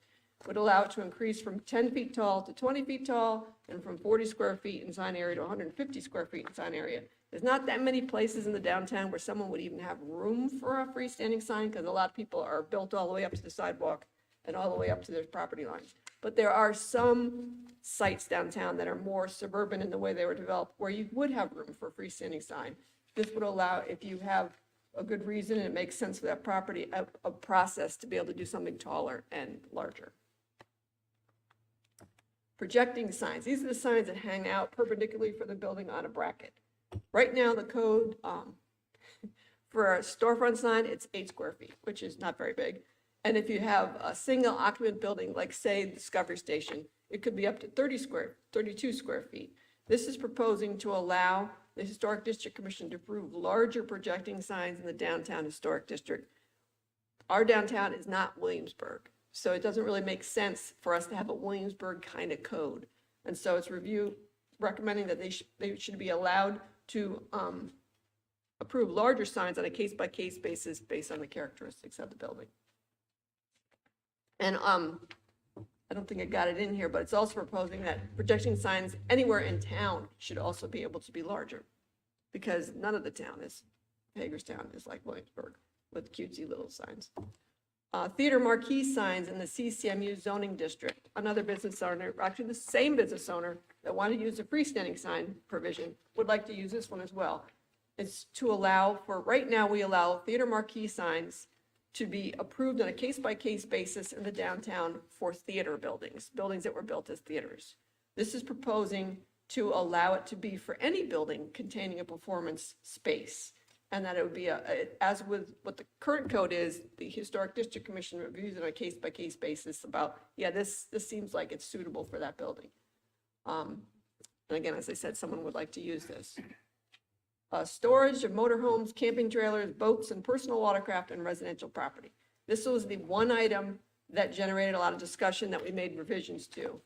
What was proposed was to require 2 off-street parking spaces to still be available for automobiles, so that if you have a driveway and you decide you want to park your camper and now there's no more room for you to park your car and you take up on-street spacing, which is already tight, this is suggesting if you're planning to store a camper in your yard, there should still be room for you to put 2 cars.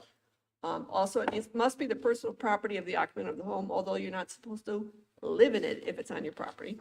Must be stored on gravel, asphalt, concrete pavers, or a similar surface, not stored on the grass, because the grass is going to break down. And this was the change that was made as a result of discussions at the council level. If the camper is greater than 6 feet in height, before it was just saying any camper would have to meet the accessory building setbacks, which is like sheds and garages. Sheds and garages have to be at least 3 feet off the side yard, 5 feet off the backyard. This is saying it would apply to campers, but only if they're taller than 6 feet, which is what our fence height maximum is.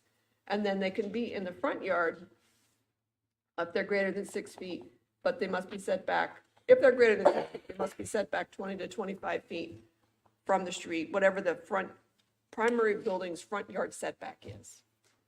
So that was the thing that generated discussion. So sorry, quick question. So for the trailers, right? There's someone who reached out to me and pretty much said they were told that they had to remove their trailer off their lot that they owned. So just reading off of this guidelines, it says must be personal property. So do they have to be living on that property or can they just own the lot? It would be the person who is the resident of the property's trailer. Right, so this Not the- person has Not a, the owner, but the resident is how it's written. okay, So that the owner doesn't turn their rental property into a storage facility, but if their tenant has something.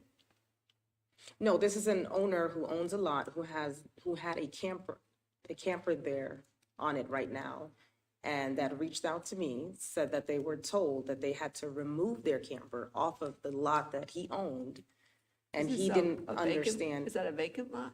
It's a lot that he owns though, so it's Yeah, not I don't vacant. know Yeah. how it's. So that's why I was just trying to understand, because it says it must be personal property of the, well, Yeah, and I don't know the Okay. details of what that exchange was with my Okay. department, so if you could give me some more information, I can find out and then get back to you. Because there's a lot of situations, there's a lot of like raw lots off of alleys and stuff that people might Right. want to do things, but if you're in a residential zoning district, there's certain things you can't do as a primary use. It can be done as part of your property with the house, but can't just start, right, there's a lot of that kind of. thank you. Screening of automobile storage yards expands the requirement to make it clear that it includes boat and recreational vehicle storage yards. Site improvements for automobile sales facilities, expand the requirement for site upgrades for new facilities, introduced to existing developed sites to also include boats and recreational vehicle sales, and auto repair and maintenance facilities. This provision of the code typically pops up when someone's had an old gas station and they no longer want it to be used as an old gas station or even a new gas station. Typically, the new use that comes along that wants to use it is used car sales. And so this part of the code was put together to try to help enhance the aesthetics of these sites a little bit and also make sure that people know they cannot park the cars over on top of the sidewalk. They need to set it back a little bit because there was a lot of conflicts that were being created. So that's why it's in the code. And so this is just suggesting expanding it to also be not just auto sales, but if you're selling boats and recreational vehicles, you still need to maintain those same standards. And auto repair and maintenance facilities. Parking requirements for outdoor seating areas for restaurants and taverns. This was generated by a complaint. That we received a complaint from an existing business about a nearby existing business that has a large outdoor area, did not have enough parking to accommodate both the indoor and the outdoor. And people from this business were actually parking in the parking lot for the other business. So what's being proposed is that if you have an outdoor seating area that exceeds 25% of the indoor seating area of your business, you must also need to be able to provide the off-street parking for that outdoor area. Because depending on where your restaurant is, there may not be on-street capacity, and it's certainly not fair to have your patrons taking up someone else's parking lot. So you need to figure out those situations is what's being suggested here. Mixed-use buildings in the CG and the CR zoning districts. This is another one of the provisions that someone would like to be able to use. Currently, the code allows in the CG and CR new construction of mixed-use buildings. And mixed use means commercial on the ground floor, apartments upstairs, and only allows it on parcels of 15 acres or less in size. This is proposing to make it more flexible, to take away that size maximum, and also to allow it to be existing buildings. We are looking at this particularly because we have some hotels in the CG zoning district on the dual highway that are getting older. Maybe they're going to get to a point where they decide 100% we don't want to use them as hotels anymore because some of them are being kind of used as apartments, even though they're not apartments. So this would set up a legal way to convert such buildings into mixed use if they are no longer suitable to be used the way they were built, and no other commercial use is coming forward is viable for it. And again, someone would like to use this who's in the CG zoning district. Additional uses proposed for the CR zoning district. This is a way to make our CR zoning district more compatible with the county's highway zoning district for annexation. Because we have to, when we assign zoning to annexations, it has to be substantially similar to the county zoning, or we have to get the county commissioners to agree to what's called an express approval of the change. So this is just a way to tweak our commercial zone to be a little bit more in keeping with the highway interchange by adding 4 uses that are allowed in the CG and the POM, professional office mixed use districts in the city, which is carpet and upholstery cleaning services, which is allowed in the HI out in the county and allowed in our CG, specialty trade contractors, light manufacturing less than 25,000 square feet as a special exception. Special exception means the Board of Zoning Appeals has to approve it. And that gives the surrounding community a chance to come out and say, no, I don't think this is a good place for it, if they so feel so. And then also warehouse flex space. That was something that's being proposed. And we have an annexation off on the horizon that has a highway interchange and it has warehouse flex in it. So again, we're trying to be compatible with the county zoning so that we don't annex things and they immediately become non-conforming. Delete 2 uses from the RMED, which is residential medium zoning district, to match the county zoning. Nobody has been using these 2 items, and so we're suggesting we get rid of it because it was brought up at one point when we were annexing a property with RMED zoning as being a problem, and that annexation actually had to wait 5 years for their zoning. So we're proposing to remove quadruplexes in a cluster development and triplexes in a cluster development. I think we have 2 developments in the city with quadruplexes that were done perhaps 35 or 40 years ago. So these, nobody's beating our doors down to do these two things anyway. Update use reference involving hospitals. Currently, hospitals are listed in the code as permitted use as hospitals, including psychiatric, substance abuse, and specialty hospitals. We already have in the code a provision for rehabilitation centers, so we're suggesting removing the substance abuse from that line. So we don't have potential conflicting, you know, am I in this category or am I in this category? So that's all that's proposing. Limitation per property on the number of group homes and halfway houses that could be located there. You always assume when someone, and I'm assuming the state code assumes the same thing, that if your property is going to have a group home of whatever size, that's basically the primary use of your property. But we are finding that people are wanting to buy apartment buildings in Hagerstown and put a group home in each unit. And so that could really overwhelm the surrounding community. And so this is proposing that if your building contains 3 or more dwelling units, the maximum number of small group homes or halfway houses, which is 4 to 9 residents, is 1 per building.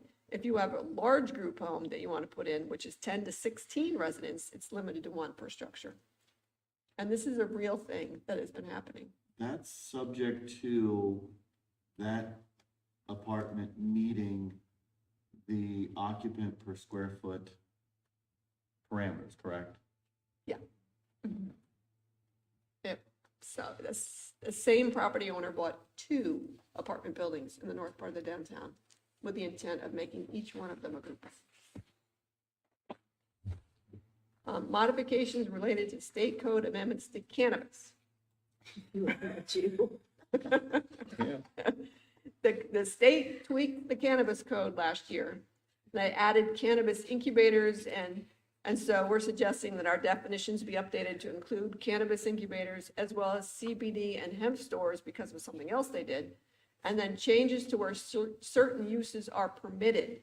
It's being recommended to delete the indoor plant cultivation and processing facilities. That's where growers could go. To have it no longer permitted in the CCMU, the POM, and the PUDR. And that's because it really wasn't likely it was going to happen before, but now with cannabis incubators being approved by the state, that's for tiny things. And so a tiny grower might be drawn to some of these areas, and we were wondering if that would be totally appropriate. And the wrinkle here is we have a 2025 amendment pending where someone is requesting that we allow that use to remain in the PUDR, which is right now is 25,000 square feet or less of an indoor plant cultivation and processing facility could be located in the PUDR, which is a planned unit development overlay zone, which is like Hager's Crossing is a PUD. Not suggesting this would go into Hager's Crossing because there is no place to put commercial in Hager's Crossing. But if we had a new PUD, and so they are wanting not only for this part to stay, but they also want it to be any size allowed. So I don't know whether, given that wrinkle, whether we want to hold off on doing anything with the cannabis until that comes forward and you can consider it all at one time. The only challenge, though, is that, and also we're proposing adding cannabis incubator to IMU, IR, and IG, because cannabis incubators are the mini growers, the mini processors, and the mini dispensaries, but the mini dispensaries are not storefronts. It's basically a warehouse for deliveries.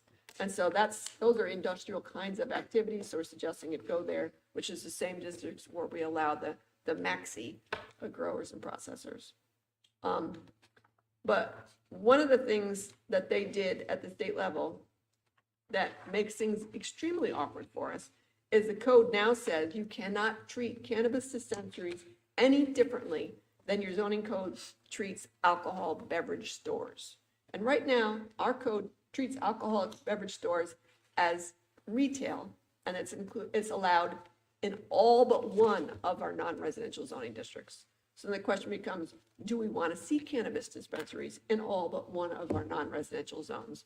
Or would we prefer to have alcoholic beverage stores be in the same bucket of uses as cannabis dispensaries, tobacco stores, vape lounges, hookah lounges, and with the addition of CBD and hemp stores? So that was the issue, and the Planning Commission is recommending that indeed alcoholic sales stores go in with tobacco stores or stros, tobacco stros, vape and hookah lounges, CBD and hemp stores, and cannabis dispensaries. If it's in that category, then it also becomes part of all of these uses must be separated from each other by at least 500 feet. And additionally, the proposal from the Planning Commission is to add in the separation from certain uses that the state code was amended to include, meaning that cannabis dispensaries would have to be 500 feet from primary and secondary schools, licensed or registered child daycare providers, playgrounds, recreation centers, libraries, public parks, or religious sanctuaries. So these are all things that were being proposed because of the changes that the state made. But again, we've got somebody who's proposing something, whether you want to just take all of this cannabis stuff out now and consider it when we come forward with this other amendment that's pending. That might be the cleanest way to handle it. Plus, then Councilman Alshire might be interested in voting for the rest of the items if you get to that point. Additions to buildings in conversion district overlay zones.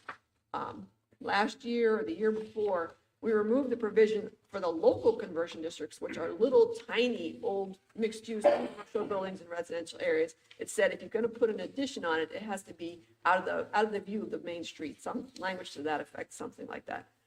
But we didn't make the change to conversion districts, so we're proposing to make that same language in the conversion districts are the larger properties, like Surrey School was approved with a conversion district to do a hotel. That project seems to be shelved, but it got a conversion district approved. The local conversion districts are for tinier properties that might have been just a small commercial building in a residential zone, or it might have been a mixed-use property in a residential zone. These overlay zones provide flexibility for buildings that have become white elephants as a way to somehow be able to use them, but it provides for a lot of public input for people to feel if they're not comfortable with the idea, express it at a planning commission hearing, at a mayor and council hearing, and then the mayor and council decides whether or not they want to approve this. But this is just a change to make the two on a level playing field in terms of putting additions on the building. So if the council were in favor of moving forward, the next step would be to schedule a public hearing in January. Any provisions not favored by the council could be removed. They don't have to move forward. So it's totally up to how you want to handle that. But just looking for some direction. Do you want to entertain the package that the Planning Commission brought forward in 2024? And if so, are there things that you would like us not to move forward with towards a public hearing? And how do you want to handle the cannabis item? For me, we can remove proposal 16, the cannabis item, since you said it would be cleaner, and I'm fine with the rest. I'm also fine. Good.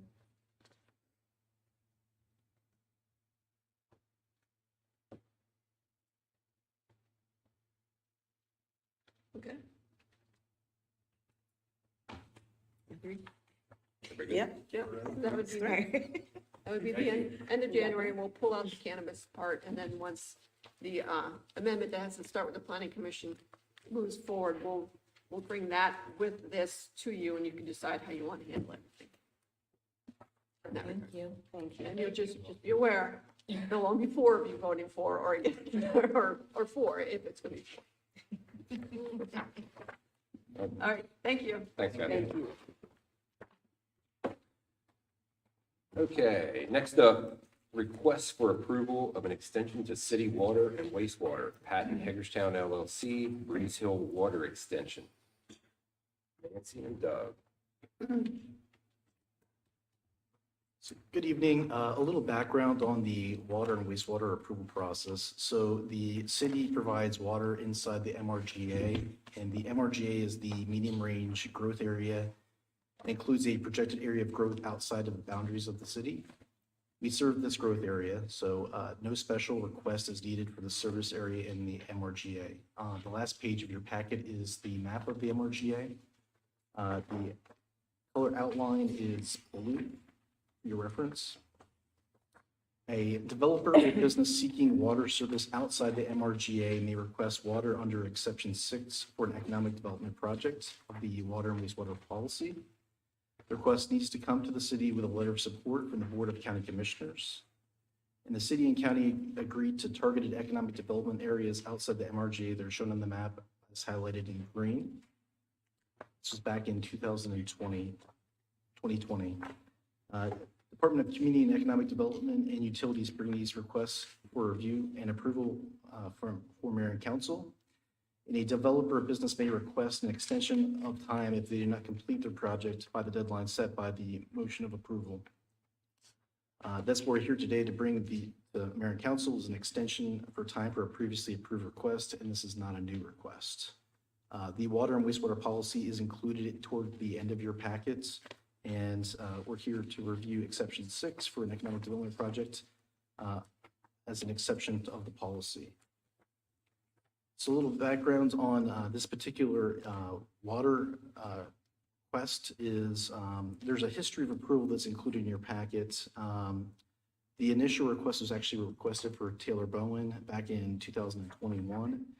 He received an extension in September of 22.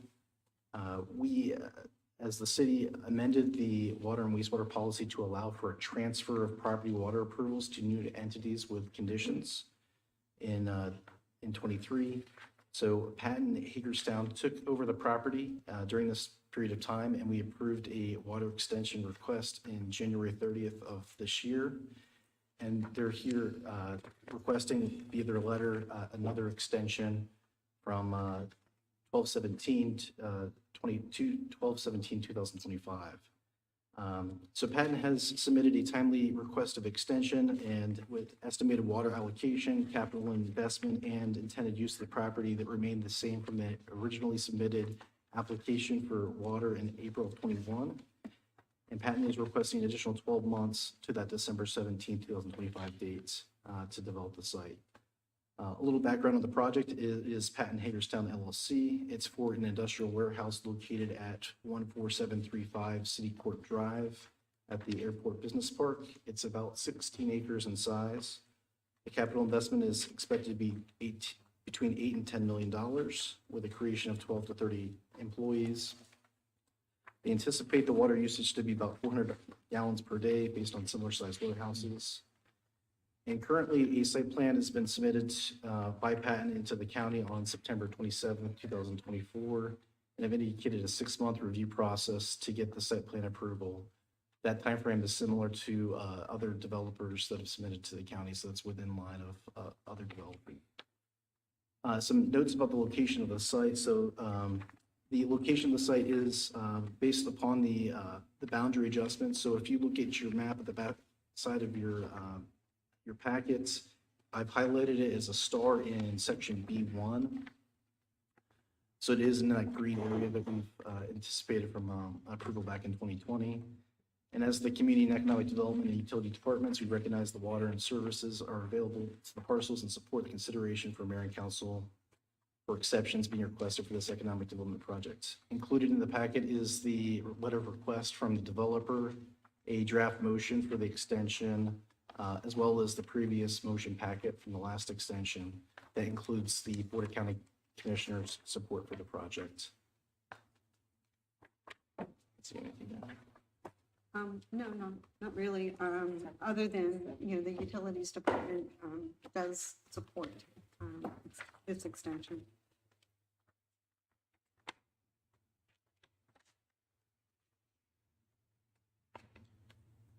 Where did we arrive at the 400 gallons per day? Was that based on fixture count, or was that based on an estimation provided by the property owner based on the concept of their building construction? It's my understanding, it's just for, they're only looking at 12 to 30 employees, and it's essentially bathroom use during normal business hours. But we didn't analyze what their actual fixture count within the structure is going to be. No, we don't have that information.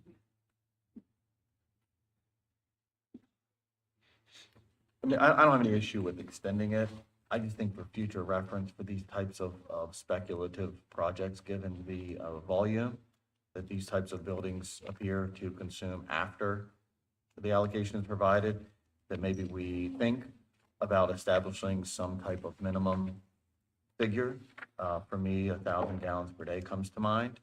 I just think that is a more probable, because, saying that it's 12 to 30 employees, we don't know if that is, shifts. You know what I mean? In other words, it isn't as if some may be 8 to 5, that probably isn't the likelihood. You have a significant number of docks, you know what I mean, where individuals would stop. So, those aren't direct employees, but they're users. No differently than you may have a customer, be a patron of another retail or commercial establishment that uses the facilities. So I would just think that to me, that figure is a nice round figure that provides some leeway.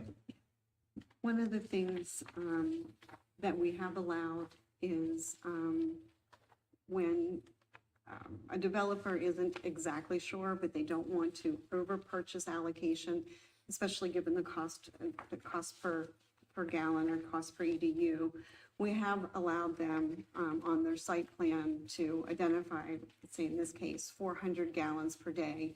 And then if you would reserve for a period of like 12 months, 18 months, 600 gallons per day, to use the 1,000. And when they reach that point, if they're not using it, then that reserve allocation that we set aside goes away. That way, we're not overselling allocation, but we're also not forcing the developer to go through the process to request that additional allocation. We've actually incorporated into their site plan approval. And we have had a couple of those. Okay.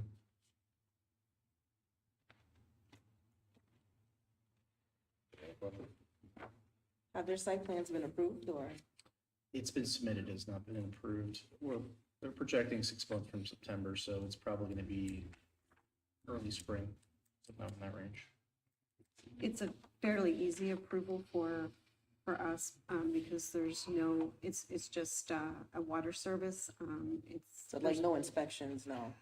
What the site plan approval is essentially saying is looking at what infrastructure improvements would be needed in order for this facility to be built and come online. So the infrastructure's there. There's no extensions for water or for wastewater. So it's a relatively simple approval. It's essentially just approving the meter.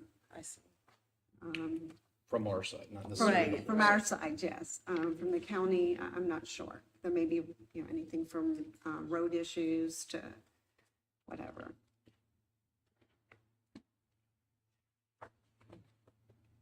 Anything else? All good? Yep. Thank you.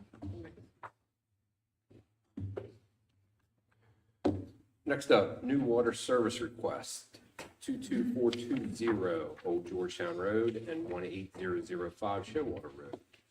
Both of these are similar, and what we're trying to do is clean up things that we find when they occur.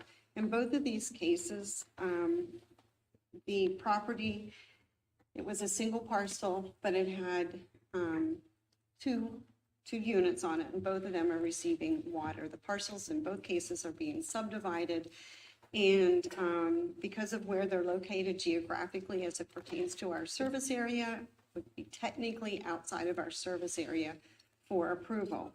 But like I said, both of these properties, and even through our billing system, recognize that there's more than one service there. What our billing system does not recognize is that there's only one EDU and one meter that the city owns. So with this approval, it would require that for the service of this new lot associated with the subdivision of the plat, that the owners in both cases pay for the service and pay for the allocation or capacity in our water system.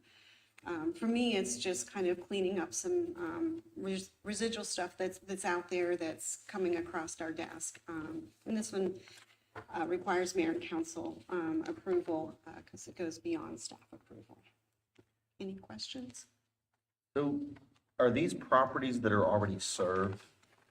If you look at the, I'm looking at the Plattsburgh Goose Street. I see it Okay. on Google Maps. yeah, I see where it's at, which one we're talking about. so on.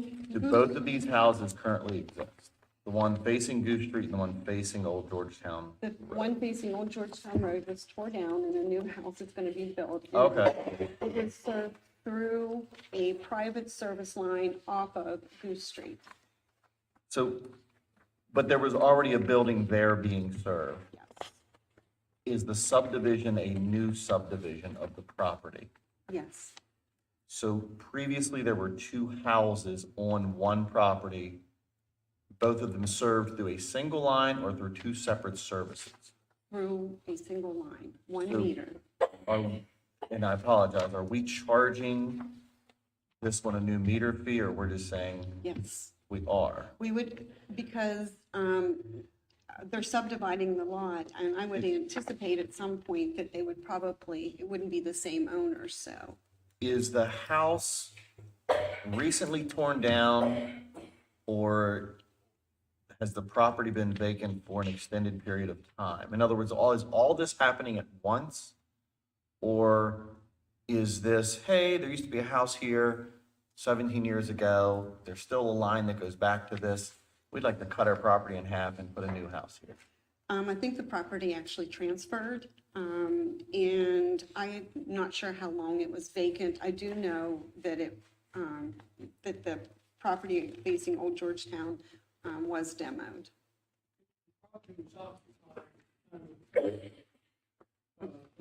Approximately 2 months ago, my client purchased the property, had his own building on it, and there was an occupant tenant. The tenant vacated the property was demolition. I have record of the demolition with Mr. Chun about 2 months ago. I think for me, while I don't have any problem with this on the surface, I want to make sure that we are consistent with the application of the extension of city services as it applies to the exceptions and parameters of our annexation policy. So the one that comes to mind is when the property owners out in Cedar Lawn, there was an example one time where a property owner out in Cedar Lawn wanted to connect the city utilities, i.e., receive city service, and we did something in that instance for that particular property, recognizing that we're probably never going to get there. But I don't recall off the top of my head, it's horrible, whether or not we required the signing of a pre-annexation agreement simply to maintain consistency with our policy, understanding the practicality is, the city will likely never grow out to Cave Town, at least in our lifetime. And so I would just like to maybe, one, look at what we did in that case to make sure that we're being consistent. And I say that in due deference to the property owner, where we're trying to apply common sense, but with the recognition that the county commissioners will look at this and say, how did the city act in this specific case? Because here's an example. You're subdividing a piece of property, putting a structure on it, and what's to say you can't apply the same logic just to a farmer who wants to subdivide a property into 200 lots.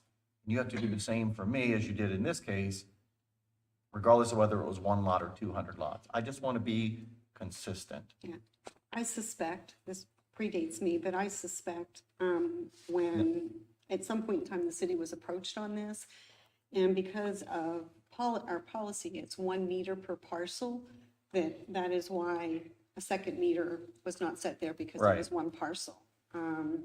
But like I said, in our billing system, we do recognize that it's that there was. You charge you 2 bills? We charge 2 fixed fees. 2 what, I'm sorry? So if we're- 2 fixed fees. So there's fixed fees and usage fees. If we're charging them 2 fixed fees already, why are we making them pay a connection charge? Because there's no service line, but it's, on this particular one, Yeah? they have a private line going across here. There's no, Right, it runs the whole way from Goose Street down to the it's proposed private. property of Old Georgetown Road. yeah, it's So, private. Right are we going to assume ownership of that line? No. So there's no So if annexation. there's already a line and we already charge them two fixed fees and recognize them as two property connections that we serve, I'm just curious why we're charging them a connection fee. Because we have to, that connection fee, Is that just it's a covering the cost the of putting a to new cover- meter yeah. in the road? Yeah, Okay. Yeah, it's like 1,400. That's way different than the Cedar Lawn version where it was a vacant lot, I believe, in that case, that happened to be one of the remaining vacant lots out in Cedar Lawn, and somebody wanted to connect to city service. This is already connected, already been charged, already existing. It's just cleaning They're it literally just dividing the line for an already served property. Mhm. And it's the exact same thing on Showalter Road. Yeah, I mean, I see that. And once again, the reason we would charge the connection fee is just It's to just to cover put our the new meter in costs. the ground, Mhm. right? And the allocation fee is because it's never been paid. There's only one EDU At paid. minimum, I would just suggest to go back and look at the Cedar Lawn instance and say, hey, what did we do here and why did we do it? You know, to be consistent. They're a little different circumstance, especially since you've been charging two, it's two properties. Is there any additional questions? I'll update the memo, research the Cedar Lawn and update the memo based on whatever I find. Thanks, Nancy. Thank you.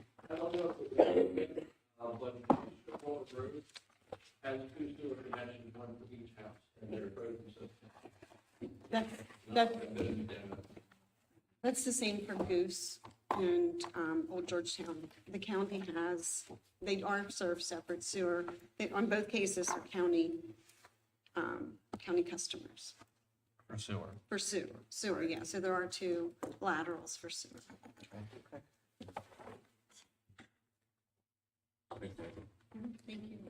Okay, next up, the administrator comments. All righty, Mayor, thanks. Just wanted to provide council information that Wes Decker and Brittany Arizmendi have been promoted to director level positions. Well Oh, deserved. wow. Well deserved. Well deserved. Wes Congratulations. is now the director of communications. Brittany is the director of community engagement, so Congratulations. well deserved, and I'm glad you all are happy about that. Friday, December 13th, German Christmas at the Hager House, same as last week, $5 a person. Children 12 and under are free. Chris Kindle Market is this Friday and Saturday, Friday 3 to 8, Saturday 10 to 4 in University Plaza. Again, another well-attended big event for downtown. German Christmas again, Saturday, December 14th at 10 a.m., noon, and 2 at the Hager House. Prices are the same, 5 per person, 12 and under free. Holiday pop-up at 60 West Washington, 11 to 5 on Saturday. 14 vendors will be set up in a pop-up shop. Again, that was the last 2 weeks have been big attendance there, so stop into that while you're at Chris Kindle. And then lastly, a onesie crawl from 2 to 9 in downtown, ages 21 and up only. Grab your favorite holiday or festive onesie and join us in downtown Hagerstown for a good time at participating restaurants and bars. Check in at Vibes, followed by visits to Minor Schmidt Distillery, Bulls and Bears, Prohibition Hub, Pizza Pretzel, Real Deal, and Alpine Plant Bar. And you can get your tickets online. That's it for me. Thank you. Councilmember Bell? Man. A long day. No, I'm good. Okay. Councilmember Burnett? So I want to give a shout out and kudos to Parks and Recs for the city park lighting, was last Friday, oh my goodness. And thank you to Ron Smetzer for always being our MC for our city events. If anyone hasn't had a chance, please come out to City Park and see the lights and tune into, I can't think of the radio station, but the radio music plays along with the lights. 90.3. Thank you, Scott. And also, this morning, we met for 3 hours to go over our strategy, our plan, our vision, our mission. So thanks everyone for coming to provide insight and feedback. I'm looking forward to the next several work sessions to put our goals to the table and come with a vision for the next 4 years, because it goes by really fast. And I'll have a email out to y'all tomorrow on a proposed schedule for work sessions in January.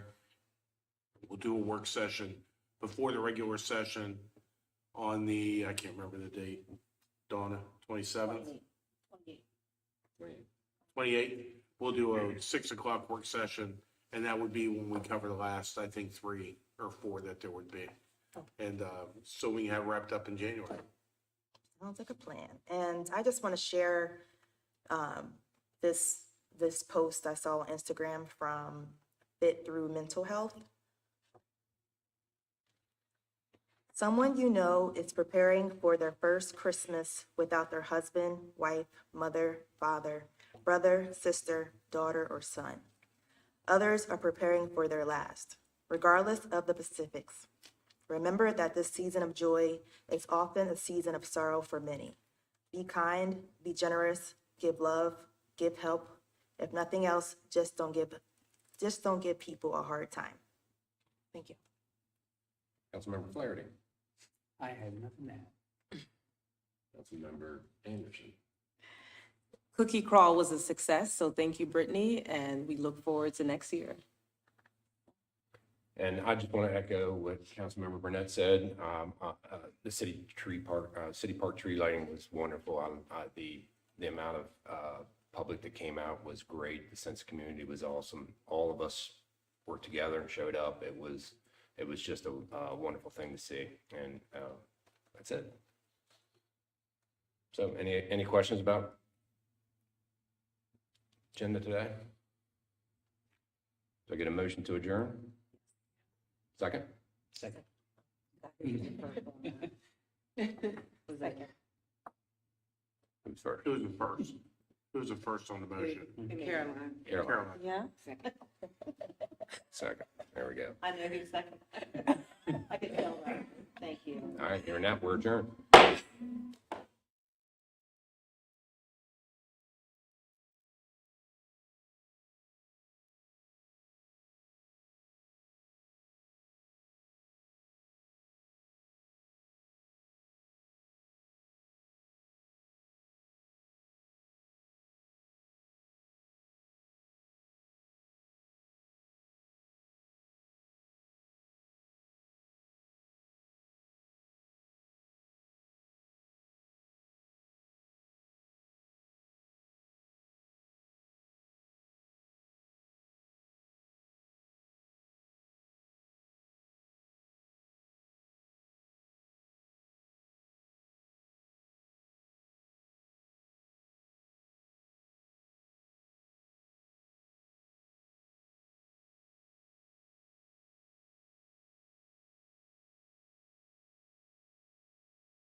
Hello and welcome to Council Wrap. I'm Wes Decker and I'm joined by Chief Joey Kiefer and also Community Liaison Ashley Roush.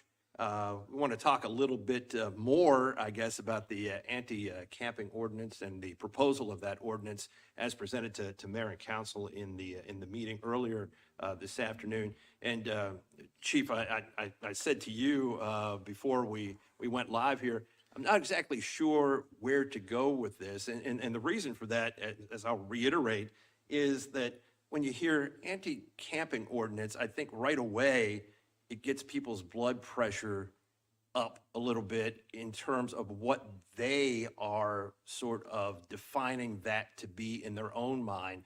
And I'd sort of like to start by, you mentioned during the meeting, certainly that this comes out of a Supreme Court decision, one that overturned what was originally something that could not happen in terms of the anti-camping ordinance, specifically in Oregon, in the city of Grants Pass. This reversal by the Supreme Court came down back in June. And one of the things that they said in this article that I pulled, and I thought that this is interesting because we deal with this all the time here. And I think we say it so often during council meetings, you know, this is not a problem that is just unique to Hagerstown. And regardless of that, certainly the citizens want us to solve the issues that are out there. But one of the things that the Supreme Court concluded, and I quote, is homelessness is complex. Its causes are many. So may be the public policy responses required to address it. And I think that really sums all of this up because you see this all the time. You said so many times, policing is just not policing anymore. And I believe this falls under that heading. So we're talking about something, again, that the Supreme Court ruled on 2,775 miles away from Hagerstown, 4 time zones away, yet it applies here too. So talk a little bit about what the city is attempting to do from the standpoint of coming up with an ordinance for anti-camping here in the city and why this is necessary. Sure. Well, the Supreme Court really hit it on the nose. What we're trying to do is really prevent what happened in Grants Pass. We're trying to prevent what happened in downtown Los Angeles and in San Francisco and in a lot of small cities. I mean, I name these big cities, but a lot of small cities have had the same problem. You can go to Washington, D.C., you can go to Baltimore, and you see it's very evident there as well. Just outside the Kennedy Center, you will see these things in areas like that. What we don't want is for that to happen here at the level that it could. So if we don't have an ordinance that's put in place like this, then we don't have any leverage to prevent that from getting to that level of a problem. And if it got to that problem here, then you're fighting an uphill battle to go back to fix it. And I think that impact would be far greater and far more detrimental to the people that are homeless because we would have to go in with a much heavier hand than we do now. This is setting the stage. This is letting the residents of our community know that we hear you, that we see the issues as well, and that we're going to take a step at trying to solve a portion of this problem. That portion is small, as we said tonight in a council meeting. It's not a widespread problem that we're going to be, enforcing this on to hundreds of people. What we feel will happen here is that those that need to be impacted by this ordinance, those 10 people a year, as the lieutenant said tonight, that will reverberate through the rest of the community, through those contacts that Ashley and the officers have with people that they come across that are possibly in violation of this ordinance. That education will go further when they realize we can't do this. So today, we have to use current laws on the books that give us the ability to do anything, and that's trespassing if there happen to be.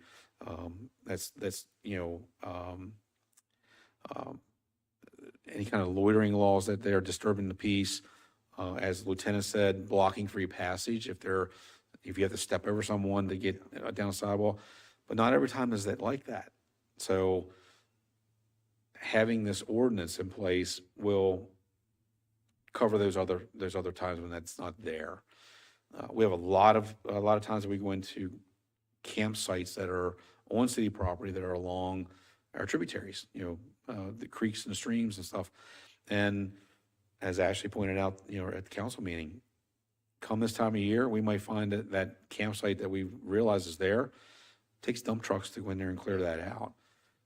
We've had the problem down by the old light plant you and I talked about earlier. And for a very long time, we were dealing with that problem. And she was down there helping with that. Propane tanks, I mean, just the danger of how they were being used by the people that were using the campsites down there. Something traumatic could happen. So safety, security, all the imagery stuff, people feeling safe, cleanliness issue that the council has talked about, all that is really part of this. And the reality is that as much as we in the police department, using Ashley and the men and women that do that social work that I've talked to you about over and over again, there still needs to be the policing part of it. There still needs to be a part that allows us to do that part. So I think the council was trying to wrap their head around what that looked like to them. Ashley and I talked about this earlier. I think they had an image of what that looked like in their head. Yeah. We know what it looks like because we're out there every day. We see what it's at. We know exactly how this is going to be played out. I think we've got them 95% of the way there in terms of explaining it. Yeah. I think we're going to make some little minor changes to the ordinance. And they hadn't seen the ordinance itself. I thought they did. So that was the other part of the issue. But I think we're there. And I was very pleased with how tonight went. Well, I think part of it is, it's so difficult because this means something different to almost everyone. As you sort of alluded to, everyone interprets it a little bit differently. We get a different image in our head. And Ashley, if you could talk a little bit about, what you've experienced and why this will help make a difference. I mean, certainly the chief has gone over sort of the high level view of this. And then the other part of it is, and this was mentioned during the meeting, the support that you've heard from some of the social organizations, because there were certainly concerns expressed by some council members about the individuals who would have to be, quote unquote, moved along and things of that nature. So give us a little perspective on that from the world that you operate in. Yeah, I mean, I think it really does take a village to do this work, not even just within city government.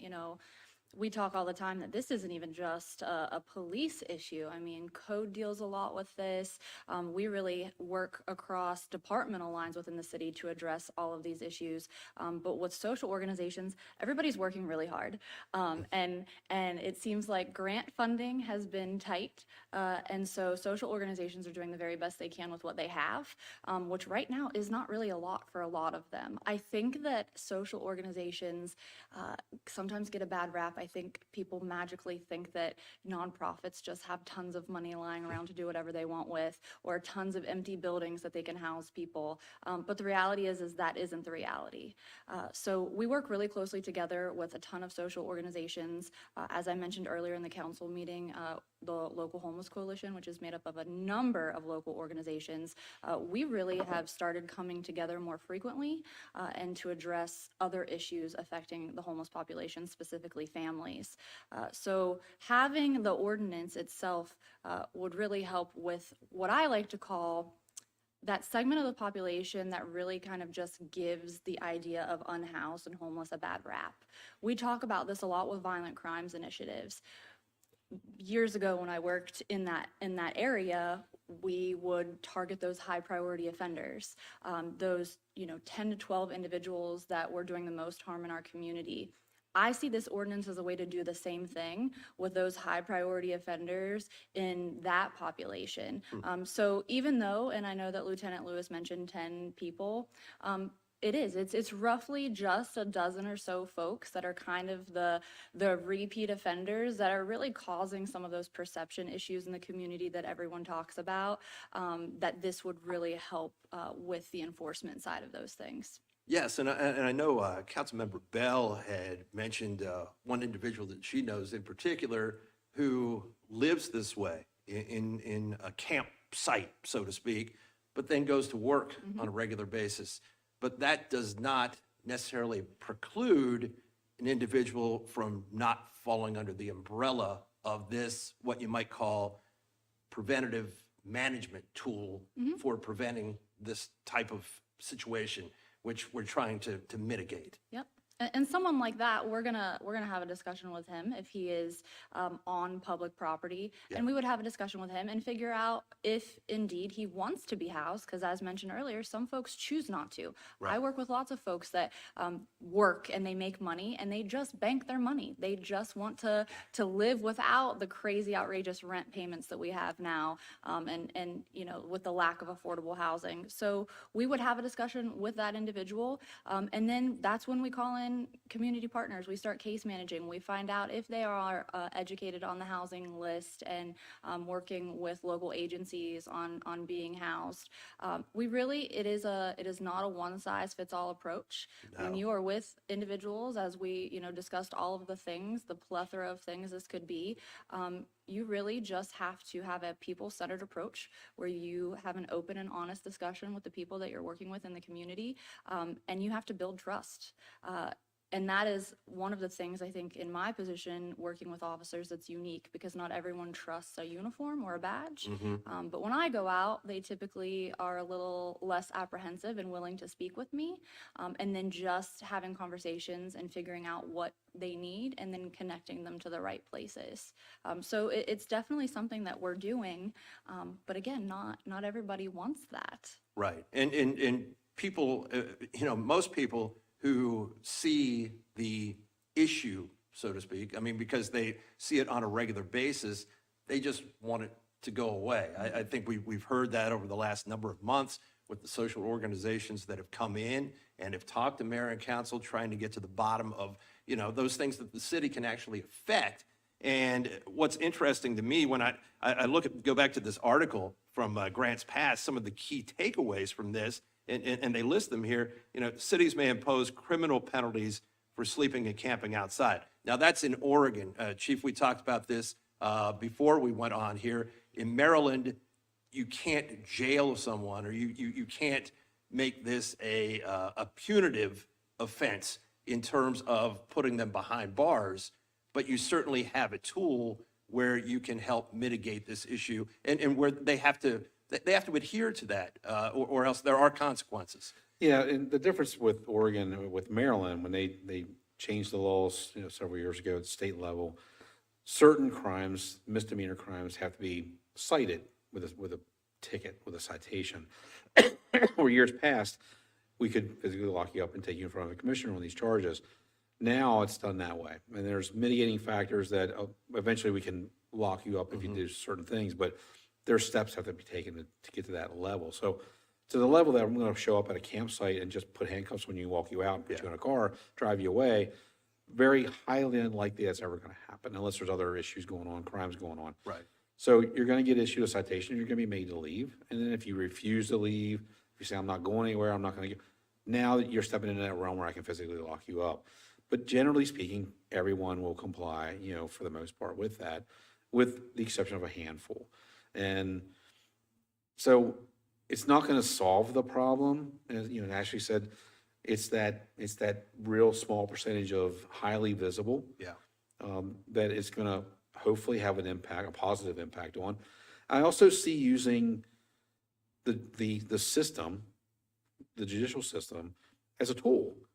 If I can cite you for this ordinance and get you in front of a judge, and your issues are you just don't have a job, you don't have the skills, you have issues why you can't be housed, you've got eviction issues, you've got some mental health issues, or you got addictions issues. The judge, being in front of a judge sometimes will have a positive impact on you, because they can impose certain criteria on you so you don't go to jail, so you don't have to pay those fines. And as long as you start to get in that process, and sometimes it takes a little boost. Sometimes it takes that parent, so to speak, to crack the whip and say, you're going to go to your room and you're going to read your books and you're going to do your studies, because I'm telling you that's what you got to do. to get them to do it. Sure. And once you get them on that path, then hopefully they stay on that path and they have a better chance of success to get out of the lifestyle. Those that don't want to change aren't going to change. No matter of an ordinance, no matter what Ashley's doing, no matter what our community partners doing, there are some people that just don't want to change. They're going to do what they want to do. This gives us at least an ability to deal with them real time in a moment when the community says, I shouldn't have to deal with that. I shouldn't have to see that. I shouldn't have to step over them to get into my business. I shouldn't have to walk around them to get in my home. I shouldn't have them out behind my house, on public property, running a campfire because I'm afraid they're going to set my house on fire, they're going to set the woods on fire behind my house. Those are real dangers and real issues that people face. And no matter what anybody's issues are on the homeless issue, that still has to be taken into account. Those are still people that have a feeling of victimhood because they have to deal with it every day. And that's what I try to remind myself and those that come to me and talk to me about this. If you had to step over somebody every day to get into your business, do you think that's fair to you? Right. I'm not saying the person that's sitting laying in front of your business is a criminal, but if they're refusing help and they're doing it repeatedly, then we have to have some kind of a solution to that. This is just one component of that. That's all this is. Yeah, and there was some apprehension, Ashley, about the language in the ordinance. Ultimately, as long as that satisfies the legal needs, does that really matter that much? Yeah, I mean, I think laws are subjective, policing can be subjective. You mentioned earlier, things are up for interpretation. We all don't interpret the Constitution the same, but somehow it's still here, it still works. So I think that, and it was discussed tonight, we as a government entity can be flexible. This isn't the first time an ordinance has been proposed, and, if it passes, we can certainly reevaluate and adjust as needed. But I think just having the opportunity to see what it does, to see if it enacts some change, is really what we're asking for. I think we can all say that we'll be the first to tell you that if it's not working or something needs change, we would come back in 6 months to a year and say, hey, can we adjust? Right. And again, we're flexible and laws change, so we never know what the state's gonna do, you know? And so things could change. That is the truth, for better or worse. And I think HPD's been very creative on many different levels. So to handle something like this and to tweak something or whatever it might take down the line is certainly nothing new there. This is a very unpopular situation. Yeah. For everyone. Yeah. As you said earlier. Yeah, because you can't have it both ways. And coming in to present this, there wasn't a fear that the council would see this in a negative way, but there are people in our community that are going to see this in a negative way. They're going to feel that we're criminalizing homelessness. And that's not what we're trying to do here. We're not, it's not the intent. It's to really do preventative measures, and it's to give relief to the community that does have to deal with this very, very small segment of the population and give us the ability to deal with that. Is the tiny village concept, is that dead, or is that something that might be reimagined at some point? Or what's the status of that at this juncture? Well, it's not dead with the two people sitting at this table. Okay. We are still looking into ways to partner with the community members and possibly this body to get some iteration of that forward. Because, as we said tonight, and as it was mentioned by the council members up here, there's no place for people to go. Yeah. So if there's no place for people to go, we should, as a society, find a solution to that. And if it means that we have to take the lead to try to push that envelope to the rest of our community to come up with a solution, I'm more than willing to take the heat for that and go down that path. What that looks like, how we get there, that's the part we're at right now. But I know from the two of us sitting up here, we've never let that part go. And I think that's the missing component when we talk about the Sarasota model. They have a lodging out of doors ordinance that, was largely conceptualized. This one was largely conceptualized on that. And, in addition to having the civilian staff that work with officers that case manage and do the court thing and follow up, we can still do all of that. But that missing piece is that the city also does provide shelter. So, and again, we have awesome community partners that provide shelter. But again, they do it their way, on their terms, which isn't necessarily all year round, or it excludes men, or it includes only men. You know, everybody has a different model. Or it has federal rules associated too, because of the money that they get to run it, so. Yes, there's but they have to regulations. adhere to those guidelines. Right. So Which doesn't completely align with our needs, with Right. what we're trying to do. Correct. It doesn't play well with everybody else, so Right. then Right. you don't get that collaboration Right. that would be so beneficial to get us to where we really want to be in all of this. And that's not a criticism to the partners, that's No, just that's- regulations. that's that are- reality. That's Right, the that are regulations placed on that's them based that's on put on the funding. money Yeah, that they get to be able to do those things. Yep. So what are the next steps with the ordinance? What happens next? We'll kind of wrap this up with. I'm gonna get a copy of the draft ordinance that, Okay. that the city attorney drafted for us to the council, and we're gonna go back, we'll meet, and a couple of the things that were brought up in here, we'll go back and review what was said. We'll go back and watch it, make sure we got everything that they said, and we'll tweak it around a little bit, and we'll come back in front of the council and see what happens. Okay, well, it'll take a little bit of time, but it's taken this much time, the Supreme Court able to kind of pave the road for this potentially, as you said, a preventative tool, a management tool, something that is not going to necessarily be front and center, but something that, would be beneficial in being able to administer a little bit of justice, so to speak. That might not be the right word here. Leverage. But yeah, the leverage. my favorite thing to say is everyone talks about, well, it's not a best practice. It's not a best practice. Well, Well- they got to start somewhere. Right. I think in order to get to best practices, sometimes there's a little bit of trial and error along the way. So, and certainly not afraid to do that. And I'm more than confident that the fairness and equity of this is gonna Yeah. be played, because I know what the men and women on the department do every Right. single day Right. in dealing with this population and any other populations we deal with, so I'm not afraid of it. Yeah. I'm trying to get the body here to not be afraid of it as well, and I think, Councilman Allenshire pointed out very eloquently that, we've created these other ordinances with fear that was associated with those as well, and those fears never came to fruition because the staff here in the city, in all the departments, handle ourselves appropriately and do the right thing. We're not trying to get one across somebody. We're seeing this as tools in the tool belt to help us to get things accomplished that our community wants. So, Let's end this on a high note. Merry Christmas, Happy New Year to both of you. You too. Obviously, you're in a very festive mood. Yeah, And, didn't know it's going to be up here tonight. but- No wonder when you go out, they're like, hey, I'll talk to Ashley, but I'm not necessarily going to talk to somebody in uniform. Oh, yeah, maybe this more is- approachable look, I guess. For sure. Again, happy holidays to both of you. Thank you as well. Happy holidays to all of you. We'll see you in the new year. For now, that is a wrap here on Council Wrap.